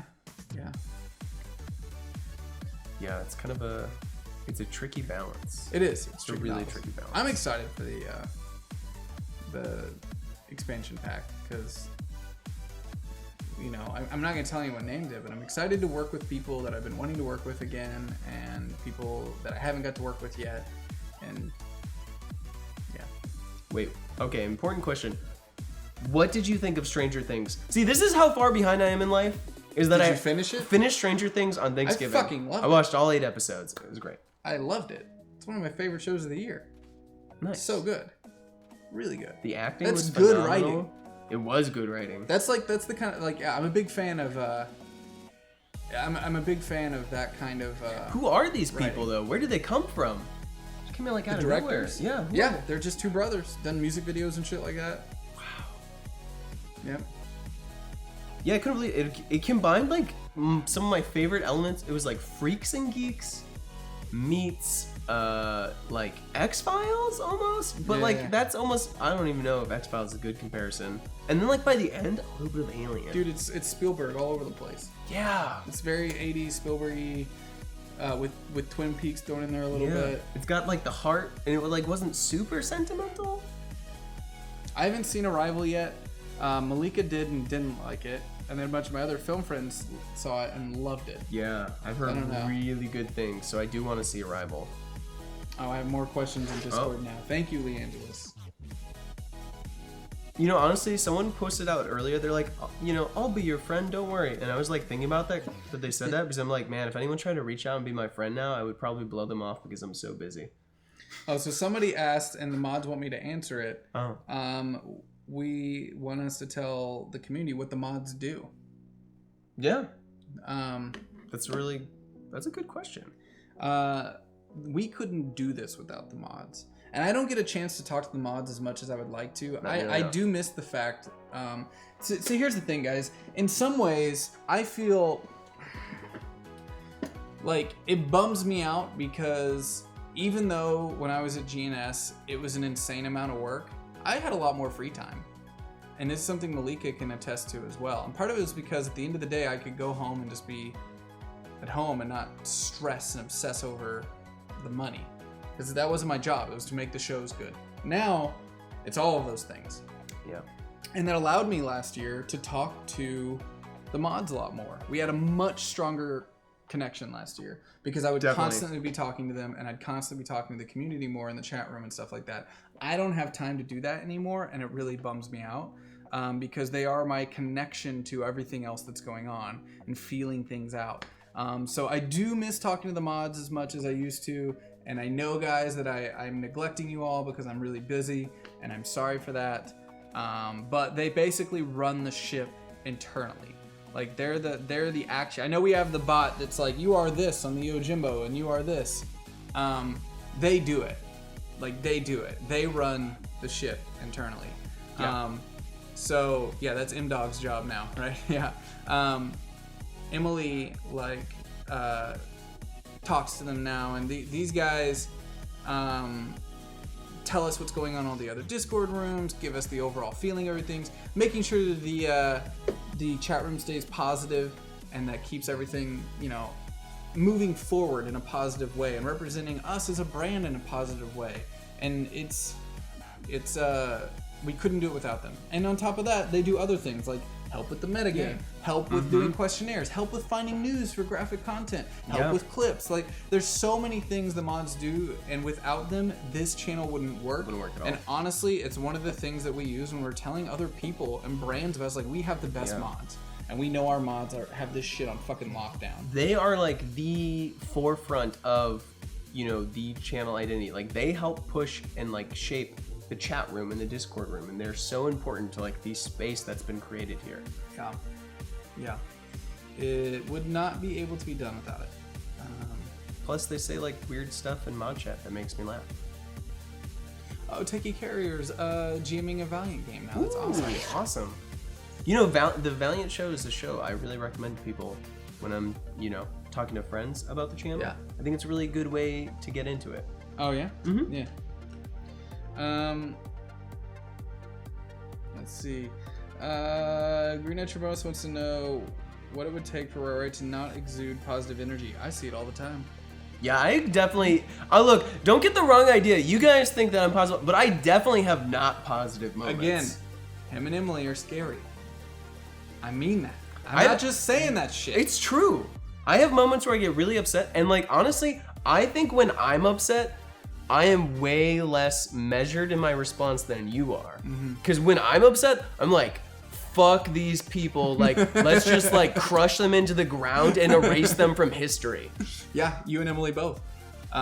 Again, people think that I'm the asshole, but I'm, in reality, one of my biggest downsides is I'm actually far too forgiving, and I'm far too understanding of other people's shortcomings to a point that it's bad. And that's not like, oh, no, it's a bad thing. It's not a good way to be a boss, to be like, I understand, when I should be like, no, you fucked up. And that's why I do the dad thing. Because if I make them scared of me on this part, they're less likely to take advantage of that, because I know deep down I'm not going to be as hard on them as I should be. Because I'm harder on myself than anyone else. At the end of the day, I always blame myself. And you and Emily sometimes just like, yo, fuck this. They're just like, 100%. Just straight up. Yeah. Look. Whoa, guys. Whoa. Money. Mod HRP love you sort of to all you guys, Giaka, AK, Get Parvis, etc. Thanks for what you do helping out these dum-dums. Later, easy seriously. suspect. Good night. Honestly, yeah, I agree. Well, I come from a Sicilian household where like you either love someone or you hate them. There's no in between. I'm a very gray area person in a lot of ways. I'm an extremist when it comes to work and the things I do, but when it comes to my thoughts on things, I can be very gray area. I have strong opinions, but you'll find lots of those opinions are antagonist, and me just saying that to get a rise out of people and play devil's advocate, and then I'll be like, you don't know what I really think. Try to find out. Oh, I love that. Hero and the Bird said, "I do the Rye guy," but he was trying to say, "I love the Rye guy," and you know, it was a nice, slip either way. Zyros wants to know if I've figured out how to iffy-proof couches yet. Oh fuck, no. Just don't get a couch. Any furniture. Iffy's broke all furniture. Yeah. I mean, he's a fucking tank, so. Jesus. There's no good pizza here. To answer your question. Also, I want to have a good taco here. Megalo Blazemon, we haven't been able to nail down a location in LA yet. We're still looking. We're working on it. We're working on it a lot. Oh, sure. Hero and the Bird, we read all of them. That's great, Hero. I'm glad you've been here, that you've been hanging out with us. It was awesome that you were here for weekly affirmations the other week. So Paco wants But we to had know, to read that. Is Hyper RPG a project that gives you extra satisfaction? Yeah. Yeah, 100%. I feel like, I don't know, I've said this like a lot of times, so if you've heard this before, sorry. But like, the thing about it is, yes, it's incredibly hard. This has been like the hardest year of my life, by far. But it's also been the most rewarding. And where I was at before, I worked 8 hours a day. Feline Phenom thing. Oh. It was really easy. Oh, nice. There they are. And I hated it. And I was way less happy doing something that wasn't creatively challenging. And I like that this is creatively challenging. And I like that I'm surrounded by people who are working really hard. Working with you and Emily and QQ, like, it's inspiring, like, that everyone is giving way more than 110%. More than I like that too. That's what I like about this kind of work. Yeah. You know you have to. You just gotta keep fucking working and get it done. Because if you don't, like, the thing is, if you stop, People then, like, notice. well, shit just will stop It getting just stops done. working. Like, there's no one who can step in. It's not like when you're part of, like, a much bigger company where, like, you're like, I'm not really feeling that today. Or I'm like, I'm hungover today. What? It's Thursday. That's what happens. And then everything breaks down here if you were to do that. Yeah. I come in on weekends a lot and go over stuff, stream sometimes, do other things. It's just because it's just like you have to. You just do it because you have to. And in some ways, that, like, it can be an unhealthy job, but in that way, it's more healthy. Like, to me, because like emotionally, like, so much bad shit has gone down this year, but like, I feel like I've never been more equipped to handle it because of all the good. Yeah. So it's not so bad. And then he followed it up with me. What does Hyper RPG mean to you when it started, and what does it mean now, and what do you hope it to mean? As far as what it means, that's a weird question for me, because it's to me, I treat Hyper like I would any channel I'm trying to build on Twitch, in that I want it to be a place that's inclusive, that welcomes anyone, and gives a place for people to be passionate about the things that might be considered weird by other people. And let that freak flag fly in a way. Like, if you're different, great. Own it. And giving a voice to that and in popular culture, and doing it in a way that I'm proud of. Not just saying it's weird, so it's got to be bad. It's like, it's weird and we'll make it look good, and we'll try to do it in a professional way and support people's fucking income and livelihood with it. Like, so as far as what it means to me, I guess mean is like an emotional thing. Like, what does it mean? I want to be a storyteller. And at the end of the day, I think the coolest thing that's come out of all this kind of stuff is that we get to make stories together. Good night, guy. And that's really cool. And I think that's a really neat thing. And that's something I'm curious, like, with you as a writer, like, what it's like, because I'm, as a filmmaker, like, that's what is exciting, is this is collaborative storytelling. And it's actually really interesting, because like, part of why I got more into writing is I hated the collaboration aspect of being a musician, because I felt like I couldn't rely on other musicians. It's different than that. And sure. It's not that kind of collaboration, which is interesting. And then the thing with writing that I was really drawn to was the absolute control over it. But what I actually really love about being here is, in a lot of ways, Yeah, it's cool to see collaborative storytelling because you're going to see things emerge in ways you couldn't expect. Like, that's always awesome. Like, narratives that you never see coming where, like, you know, when someone was, like, tipping to be, like, the voices in Jackal's head in DFA, that was, like, that happened quite a while ago now. But that's still, like, that's still, like, a great example that, like, you wouldn't have seen that happening on the show if you hadn't had input from other people, which is really cool. But for me, like, the big thing is I appreciate the accessibility of the storytelling. How like you have to connect very quickly since we're on Twitch and since impressions are being made Very fast. so rapidly. fast. Like You that tune to in me, and then you're out. You tune in and then you're out. that to me has been such a big takeaway. I can't even imagine how many people tune in and be like, two white guys that look the same, and then stop watching. I didn't even hear what we said. Yeah. It's probably been over 50 people. Oh yeah. Easily. Yeah. Well, and then on top of that, like what I really take home is what's awesome about being part of like this place is I play the guitar, by the way, too, is like not only do you get the chance to do collaborative storytellings, but you get to do that with a bunch of people. Like you get to put that out there, and that's cool. That's something that I never had the chance to do before, was to have something I make be reached by hundreds of people, which, you know, that could happen, I guess, in a lot of places, but I'm glad it's here.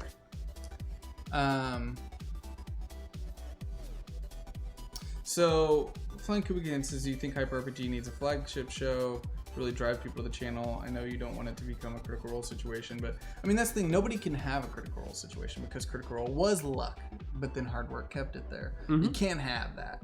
It was 8 months of uninterrupted front page for 3 hours every Thursday.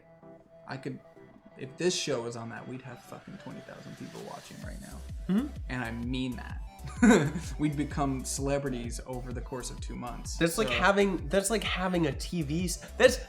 That's so much more time than you'd get if you had like a primetime TV spot. Yeah. 3 hours? Yeah, That's insane. incredible. It's actually insane. So that's not gonna happen for anyone. So what I want to focus on is a bunch of good shows that bring in a lot of people in their own way and spread them out evenly. I want all shows to rise at once. I don't want a situation where one show gets really big and then every other show suffers for it. I want all shows to rise at the same time. Yeah, that's so unfair to everyone else who's putting so much work into what they're doing if like only one show is getting all the acknowledgement. Main Pain says, who even watches the front page? Millions of Thousands, people. millions. Yeah. Whether you like it or not. Yeah. Lots and lots of people. For some people, think how many times someone has gone on to Twitch for the first time in their life. Their first experience is always going to be on the front page. It's not just almost. that, it's like you open up an app. Yeah. Open up an app on your Xbox, your PlayStation, your Roku, your Amazon, whatever. It's a lot. Yeah. Yeah. And someone, I think Trogaf asked earlier, is there any limit to $50? Money. Thank you, Zac and Ryan, for all your amazing and unrelenting work, effort and passion for all you do on Hyper RPG. Can't wait for 2017. I have complete faith the expansion will be amazing. Thanks, Aaron. Money. Less than 3 hyper mods. They are weirdos but lovable weirdos. And they are working for Grumpy Man, so they need all the less than 3s they can get. Less than 3. Oh, thanks, Gallard. Really appreciate that. Who is that? Oh, Gallard. Who's that? That's just the person who sent us a message. It was really nice. What was that name again? I think it's pronounced Gallard. I don't think so. No, okay.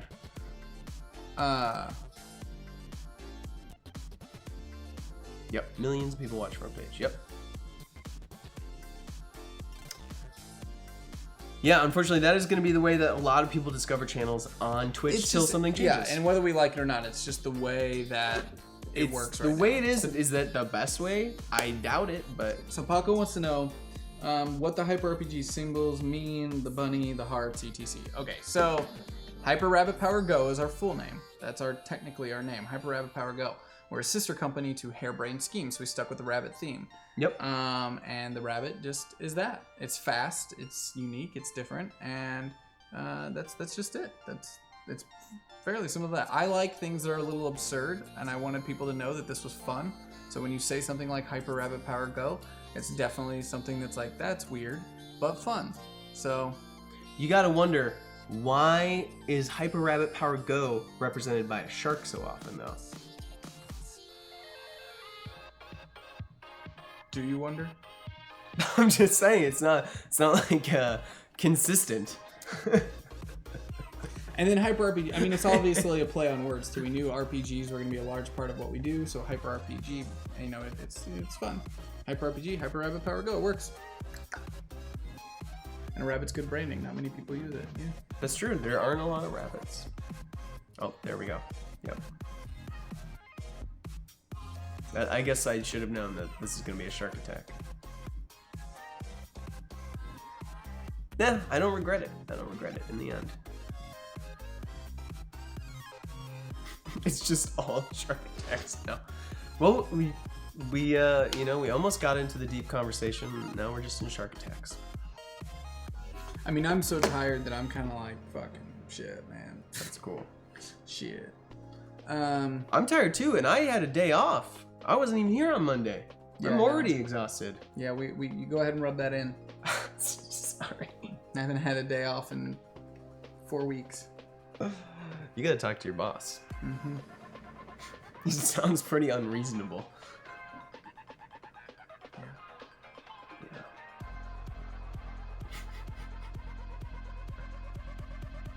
I was like, wait, why isn't Ryry here on Monday? Because I asked you. I don't remember. Oh, I'm sorry. You know, if you want to know why, I asked for Monday off because when I chose to book those flights, I was like, wow, this is really great. I'm gonna have extra time to see my significant other while I'm in Chicago. And then we broke up. So yeah, that's why I had an extra day. And you know what? I went to all the places I loved and everything didn't taste as good because I didn't have a person to share it with anymore. So are you happy? Is that what you wanted to hear? No, it was the stupidest thing ever. Yeah, well, it's true. I realized. My shoes had holes in them and I only had one pair of socks. It was raining. Yeah, it sucked. The food didn't taste as good because I didn't have someone to share. I'm just saying, that's the truth. He thinks it's funny, but it's 100% honest. This is why I don't tell people what I think.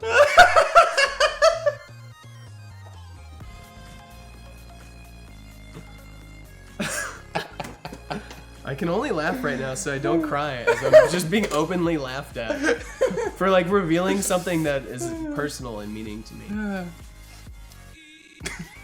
Oh, I'm sorry. I guess you've never felt pain in your life. I of that feel it all the kind. time. That's why it's funny. Not emotional pain, All though. you can do is laugh. Are you kidding me? I've been divorced. All right, I fine. went through like years of not being able to have relationships because of chronic pain and me being crazy. What can you do but laugh when you get that sappy? I guess that's true. What can you do but laugh? Just saying. I know it's ridiculous, but it was true. It was true. That's true. You were gonna give me perspective tonight. That everything's fine. Everything is fine, and I know that. Just sometimes you get emotional. I used to. At least Ryan had a saxophone playing while he walked down the rainy streets of Chicago.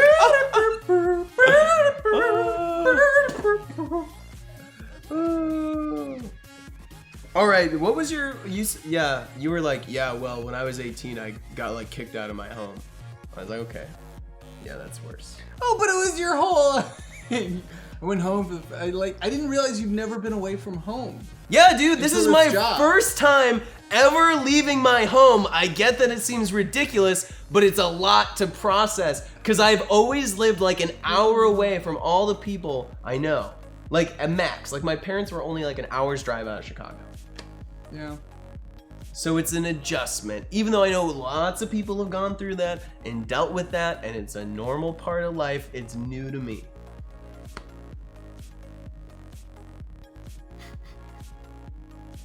I'm gonna start carrying around a little violin. God fucking damn it. Just pull it out. I get that my problems are not as bad as other people's problems.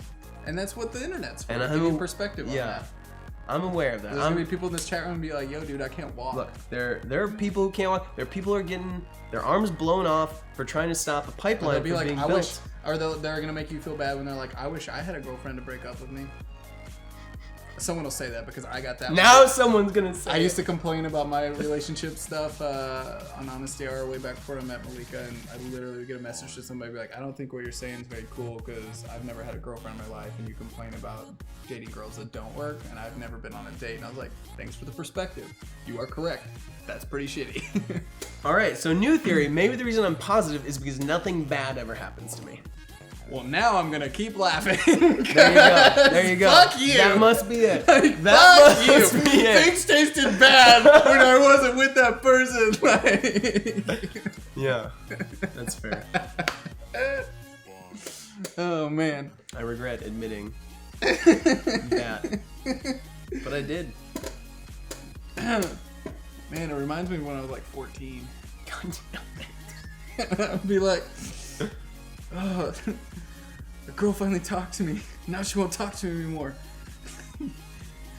And it's Pizza Friday, and I don't even want it."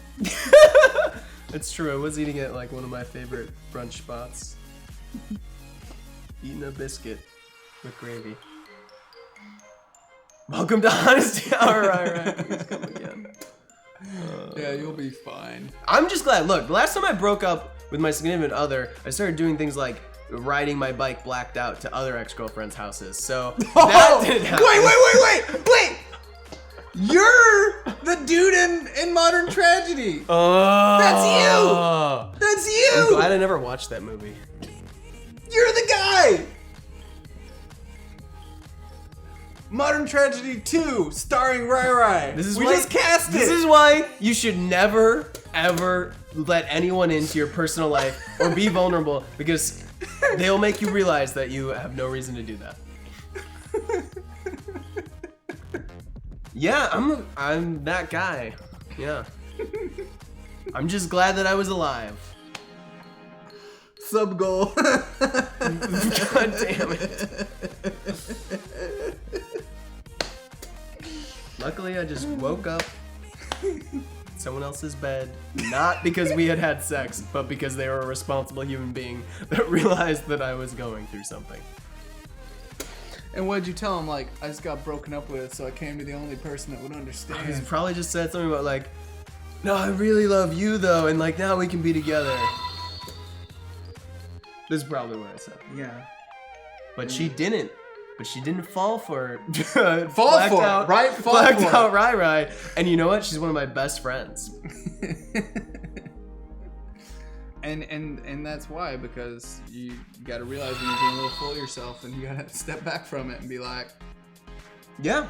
You gotta, the people who, you know, who know to call you out on your bullshit. Some of, you know, like some of the best advice I've ever gotten from a friend when I like showed them some of my work was, they're like, "Wow, you know, you're really..." Modern Tragedy. Modern Tragedy to hype. Like, You make it happen.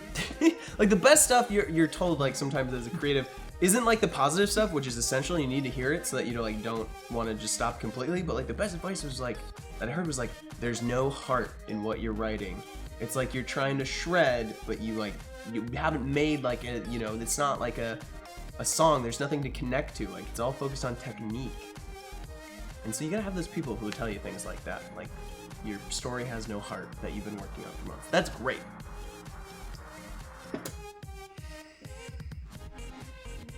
I'm writing Modern Tragedy 2 in my head right now. You're so savoring Like, this. like you riding your bike, drunk, and to like a place. Not drunk, blacked out. I don't remember anything besides getting on the bike. Damn. You know? Yeah. Yeah. You know, that's pretty bad. I mean, the good thing is like, hell, probably even just a month from now, you'll be laughing about this too. It's like, Of course. it's, you can't.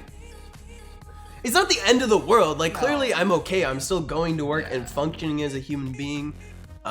It's not gonna like, you know, change my life in a super drastic way. I just really want to shoot a scene with you in a diner, and your like ex-girlfriend is the waitress, and you'll be like, I remember this tasted a lot better whenever we were together. Yeah. All right. And then you'll like show her your shoes, and they'll be filled with holes. God. And be like, remember you got these for me? I've never bought another pair. It was a bicycle, guys. Sorry, not a motorcycle. That would have been really bad. Yeah, that would have been real bad. I mean, you could have still like rode out into traffic. Yeah, it definitely was super dangerous. Either way, you know, well, joke's on you about that movie because I'm not a good actor, so it'll never work. It's perfect. Damn it. It's perfect. Wait. Do you have any idea why Modern Tragedy is the worst thing that's ever been done? It's not. It's because of the acting. It's a lot of things. It's the self. I thought it was a culmination. Well, yeah, it's a lot of things. It's the self-seriousness. It's Yeah. all those things. You being a good actor would not be a good thing. That's true. That would ruin it. That would be weird. Definitely ruin it. I'm so excited for this now. We need to make this a sub goal. Can you just write out all of your extremely vanilla and privileged white relationship problems for me?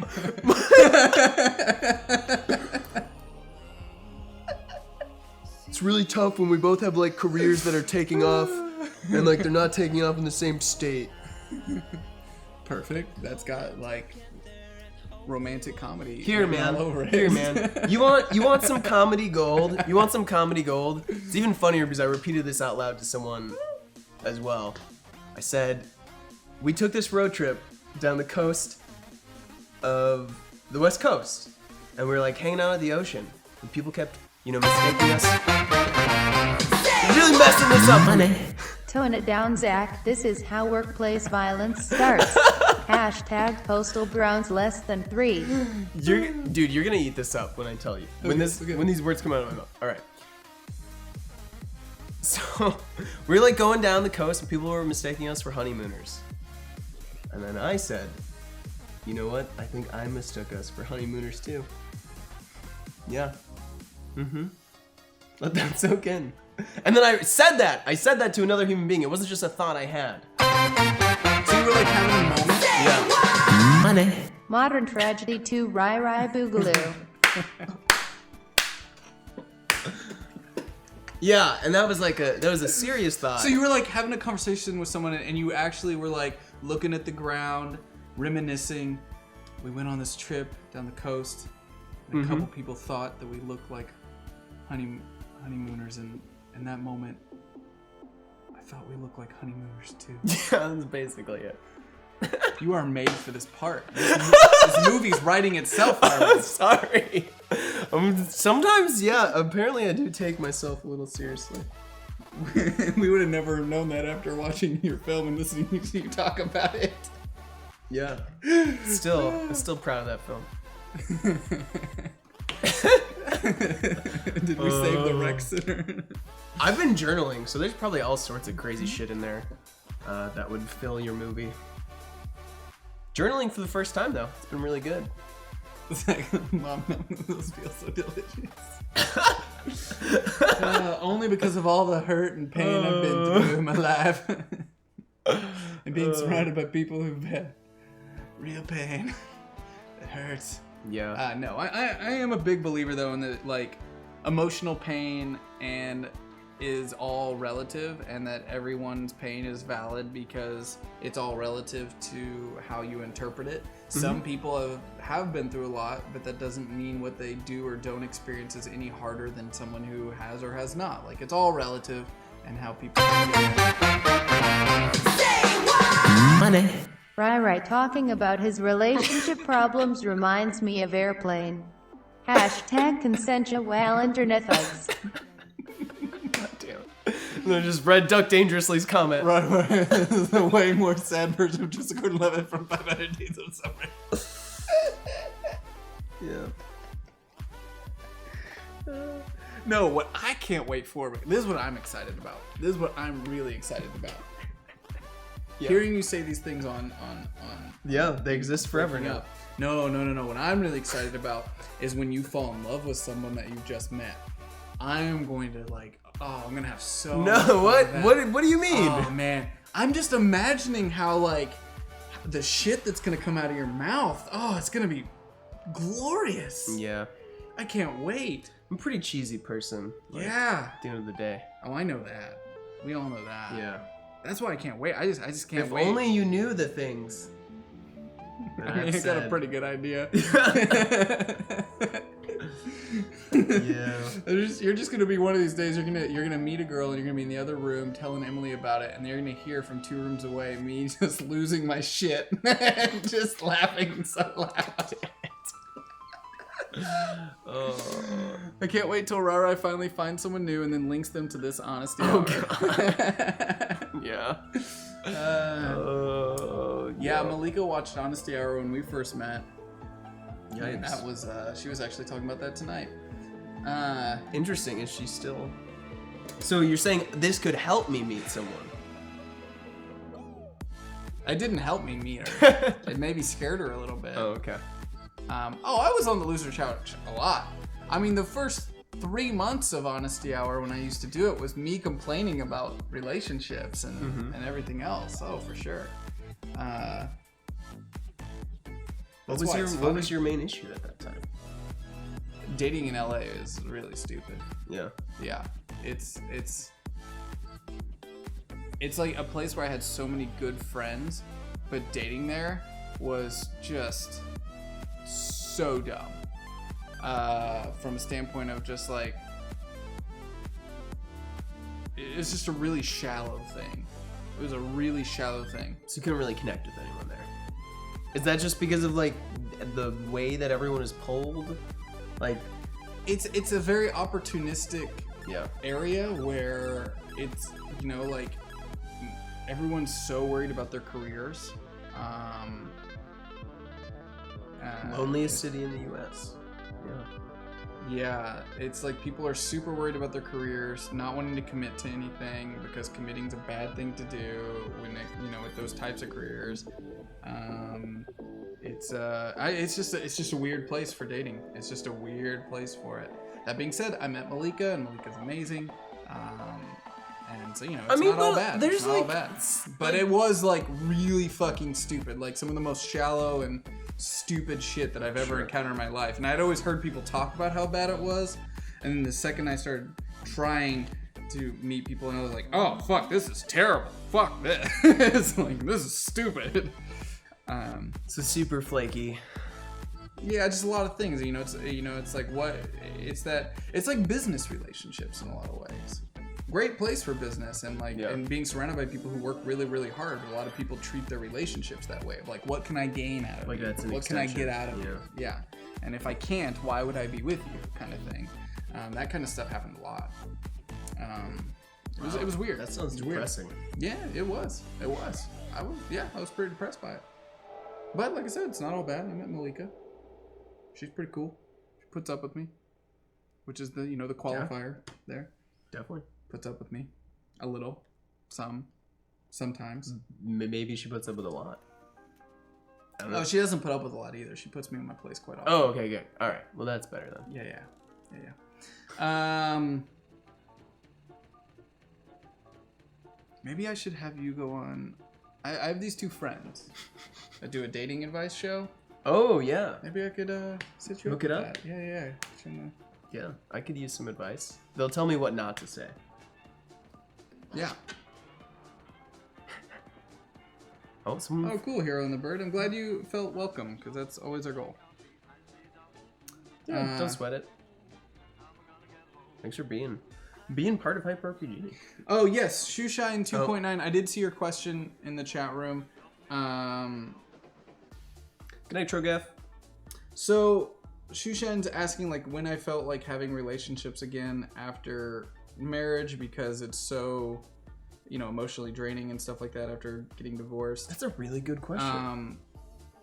I think everyone is different, and everyone has different experiences. So, when I'm being really honest with myself, like, I was okay with dating after getting divorced fairly soon. Like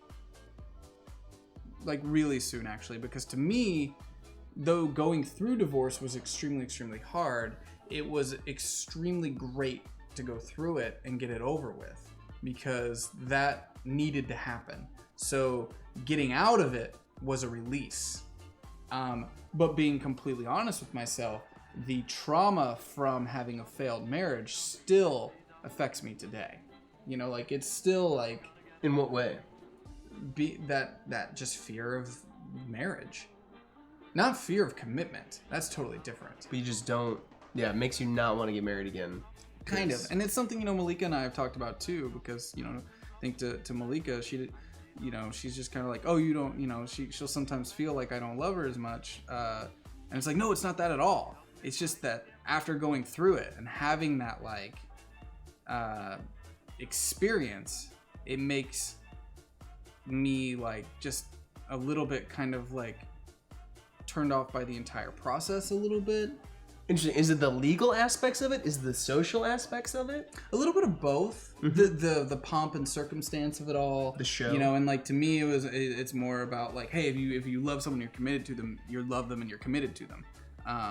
Being married doesn't change that. It doesn't change. But that. also then in that case, like, the interesting thing is when you pose that, then like the flip argument then is like, then what's the deal about getting married? Yeah. Exactly. Because it does change things. Yeah. And that's the thing, is psychologically it did change things that messed with me a little bit. But I learned a lot from it. I learned a lot from being in a marriage and it failing. Like, I learned a lot about myself too. Because to me, marriage is a mirror. Oh yeah. Marriage is definitely a mirror, because you can't hide from someone you're married with like you can hide from yourself. Mm-hmm. You know, like, and you say that about relationships and stuff, but it's a little different. And would you say that differs from living with someone? Yes. Okay. Because I think deep down, whether people ever want to admit it or not, when you're living with someone, because we've put this social kind of like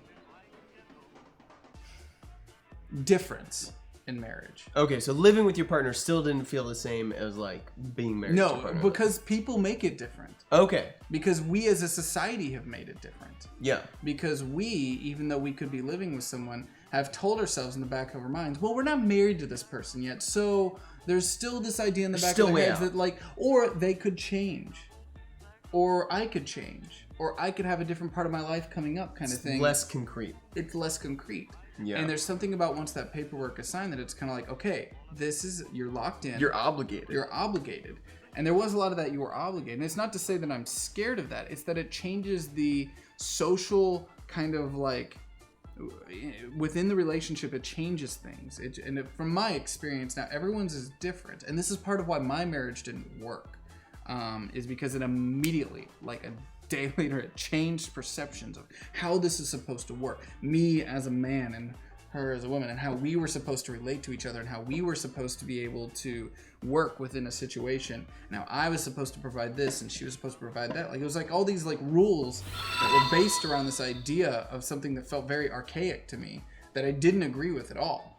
And did it actually change you guys? Oh yeah. You started adhering to those expectations? Well, because that she felt like we had to, because we were. So it was like, and like going deeper into it, so then was it like that you needed to provide like more money, more not just that, financial like stability? different things, things, just different like standards that had been put culturally on certain things, and those were things that I was like, but you didn't have a kid, and that's a big expectation of a marriage. That was one of the things. Yeah, but people start asking, when's the kid coming? Yeah, there's all these social perception stuff, but there was also you said there's that mirror aspect. Once that marriage thing happens, there's a mirror that gets held up to you that you can't escape. And when you're dating someone or you're just living with them, there's still this part of your brain that doesn't fully make that switch yet. That still has this thought in the back of their head of you being your own person in a way. Mm-hmm. And when that mirror gets put up in front of you, they're going to point out every single thing that you might not be happy with about yourself, and you can't hide from it. I found this extremely interesting and refreshing. And because I learned so much about myself in a very short period of time. Wow, so you actually value I valued those that. things that are kind of negative. Exactly. I valued that because as a person who does a lot of internal soul searching and stuff, I valued that a lot. And it was something that was being forced upon me at first. Now, it took a switch because at first I didn't. And it was like, God, every single little thing I'm doing is being criticized. And I was like, wait, why is it being criticized? What am I doing wrong? Oh, I am doing that wrong. Why did I do that? And you're doing it for two people. Right, and you're doing it for two people instead of one, and you have to like step outside of yourself. So it was very enlightening, and there was a lot of growth for myself. A lot of me having to look at myself and just really question like, why am I like that? What part of me is like that? What happened there? And for her, that was not easy because neither of us should have been married. There was pressure. A lot of it had to do with immigration pressure. Gotcha. You know, and things happening too fast because of immigration and things like that. And forcing a situation where two people were moving something forward and shouldn't have. And there were other things too, and I don't want to throw her under the bus, but there were things that were done that were not good things. And it was really good. Really good that we got divorced. It was a huge weight off my shoulders. But that aspect of like that mirror being put up in front of me was not something she anticipated was going to happen. And because she was lying a lot about who she was to me and herself to get through the stress and pain of feeling like she was going to get deported, she couldn't hide from that. She thought she could. She thought she'd be able to like hide from it, but you couldn't. You can't. It's a mirror. It's literally like a fucking mirror. Well, and so much what people don't realize is when they're single or when they're dating or things like that, they get to be whoever the fuck they want. Yeah, you get to project yourself. You project yourself. And people are not very honest with themselves. They're just not. People do not like being honest with themselves. And the hardest thing to admit when you get married to somebody is like that part of you that you're not comfortable with, you better fucking get comfortable with it because that person naturally is going to dive into it. And you will dive into them. That makes so much sense though, because like if you ask someone who they are, they'll give you the wrong answer. Mm-hmm. But if you watch them and you observe them, that's how you find out who they actually are. It goes back to what you said earlier about actions speak louder than words, which I agree with, you know, given the right circumstances. Yeah. How long were you guys married? Well, in reality, 10 months. Mm-hmm. Not very long. With it, literally, it felt like overnight. It just changed. But on paper, it looked like 2.5 years, so she could get her citizenship. Because even though we split, I didn't want to have so you were separated in 10 months. I didn't want on my conscience that she would get kicked out of the country because I couldn't just have my name on a piece of paper. Like that felt wrong to me. Yeah. So that was good. You at least stuck with it so that issue was resolved. But that was hard. That was also really, really hard. Try dating whenever you're still technically married to someone. That's a really weird conversation to have. Yeah. Having to go to meetings and stuff and pretend you're still married to someone so they can get their citizenship, which I realize saying out loud could get me thrown in prison. But it's one of those things where it's like we were really married for a while and it did not work. It did not work at all. It sucks. But it was almost immediate overnight change, and then later it's like that change I realized because there was a lot of like her lying to herself because she didn't want to get deported. There's a lot of fear that drove those decisions, which is understandable. It's understandable. That's an incredible amount of like tension and pressure. She had lived in the country for over 10 years. Wow. Like, and then all of a sudden her work visa didn't get like redone, and she had a job, so. I felt for her. I truly did, but it didn't make any of it right. Like it didn't make any of it right, and it didn't make any of it fucking easier either. I could still feel and have sympathy for that person, but at the same time, be like, "There's no reason we should have put ourselves through this hell." Yeah, and then you had to stay married on top of that. Yeah. It was definitely hell. Oh.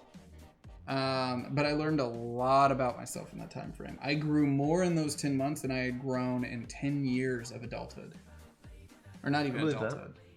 But holy shit, man. Pretty weird. What was like the biggest thing you realized about yourself that you hadn't before you got married?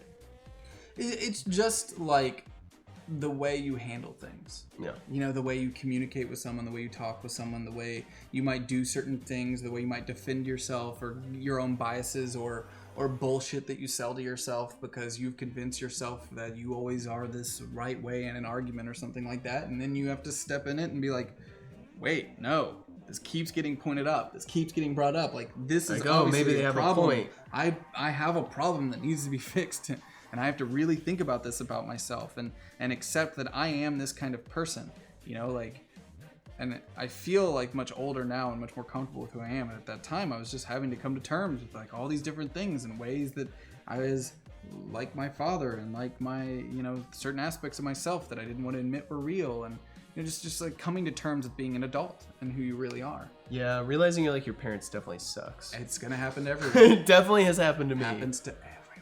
And like you can see yourself actively fighting against that sometimes through the actions you're taking, and then like still it doesn't work. Mm-hmm. Like it just catches back up with you. Wow. Yeah. But that, I mean, that's one of those things where it's like, because of that and because I went through all that, I'm not like rushing to be married again, but I'm not like opposed to lifelong commitment. And I don't necessarily think it's a bad thing, at all.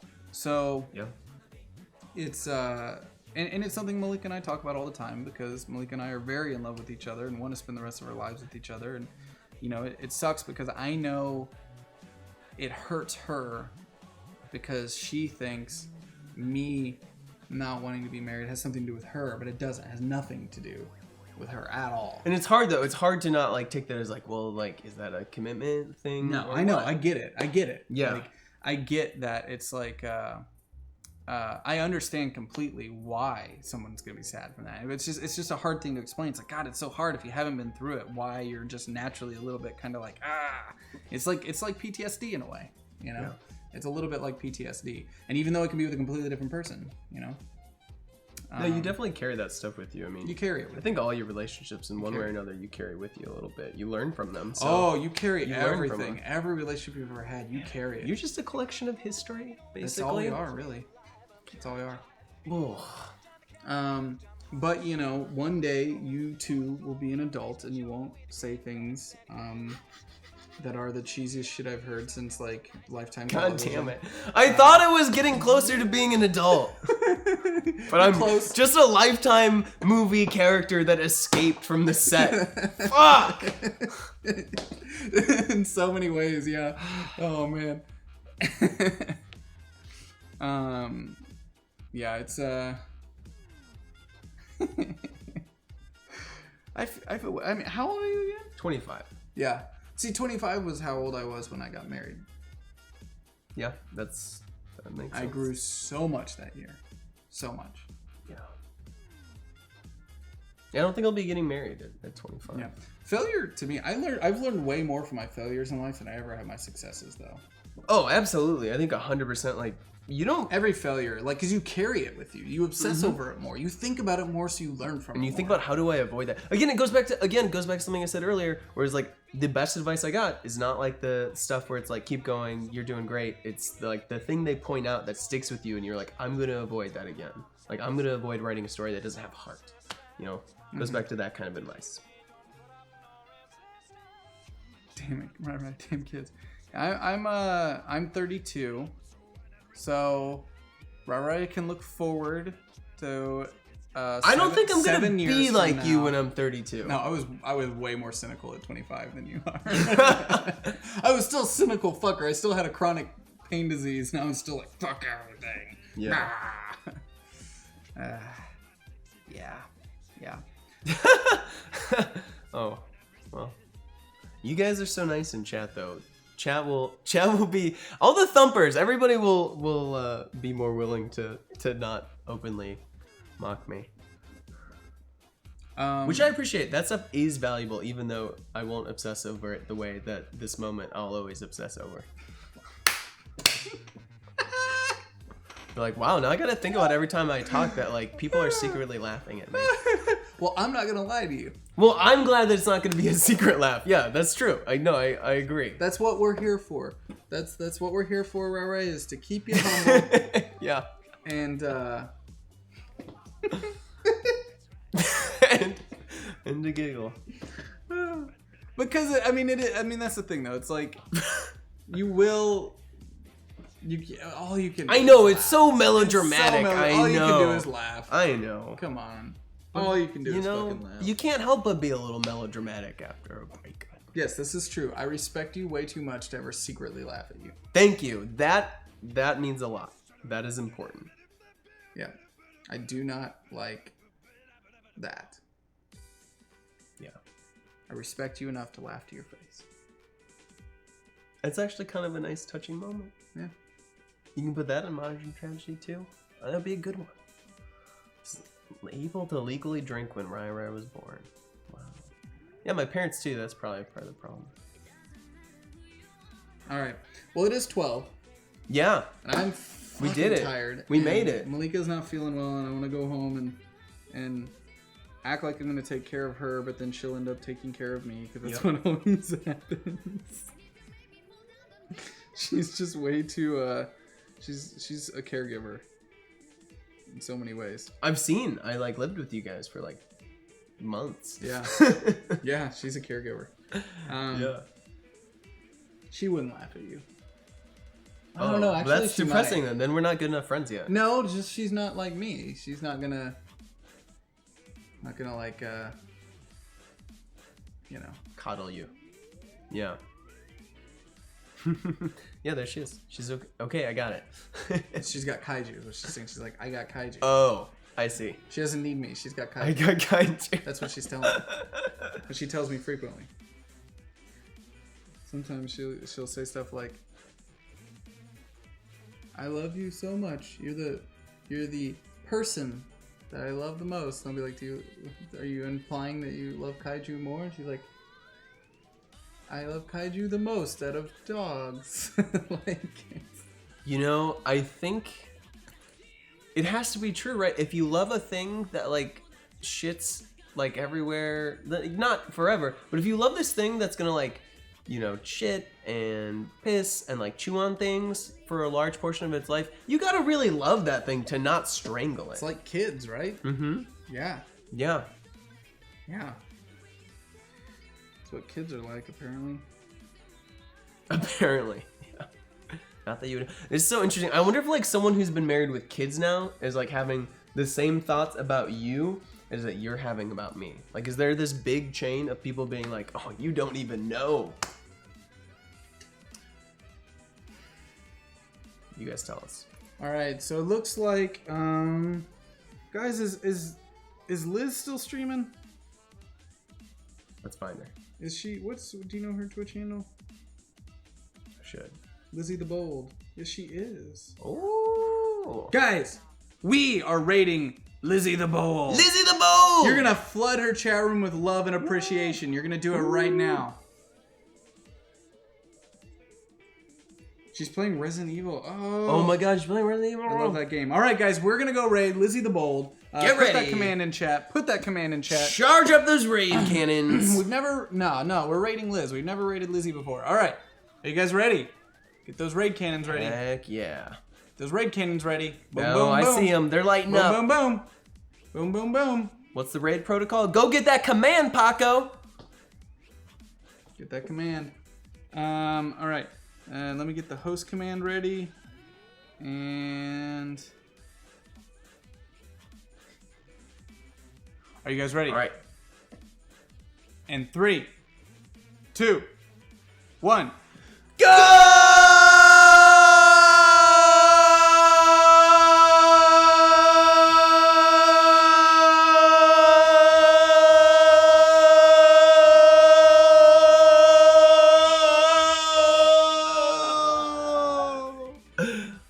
Thanks, Paco. Thanks for watching, guys. Thanks, guys. Thanks for helping me gain some perspective.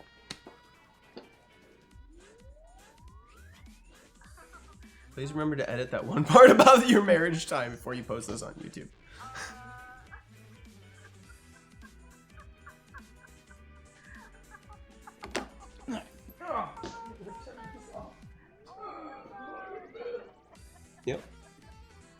Yeah, I was getting kind of sleepy.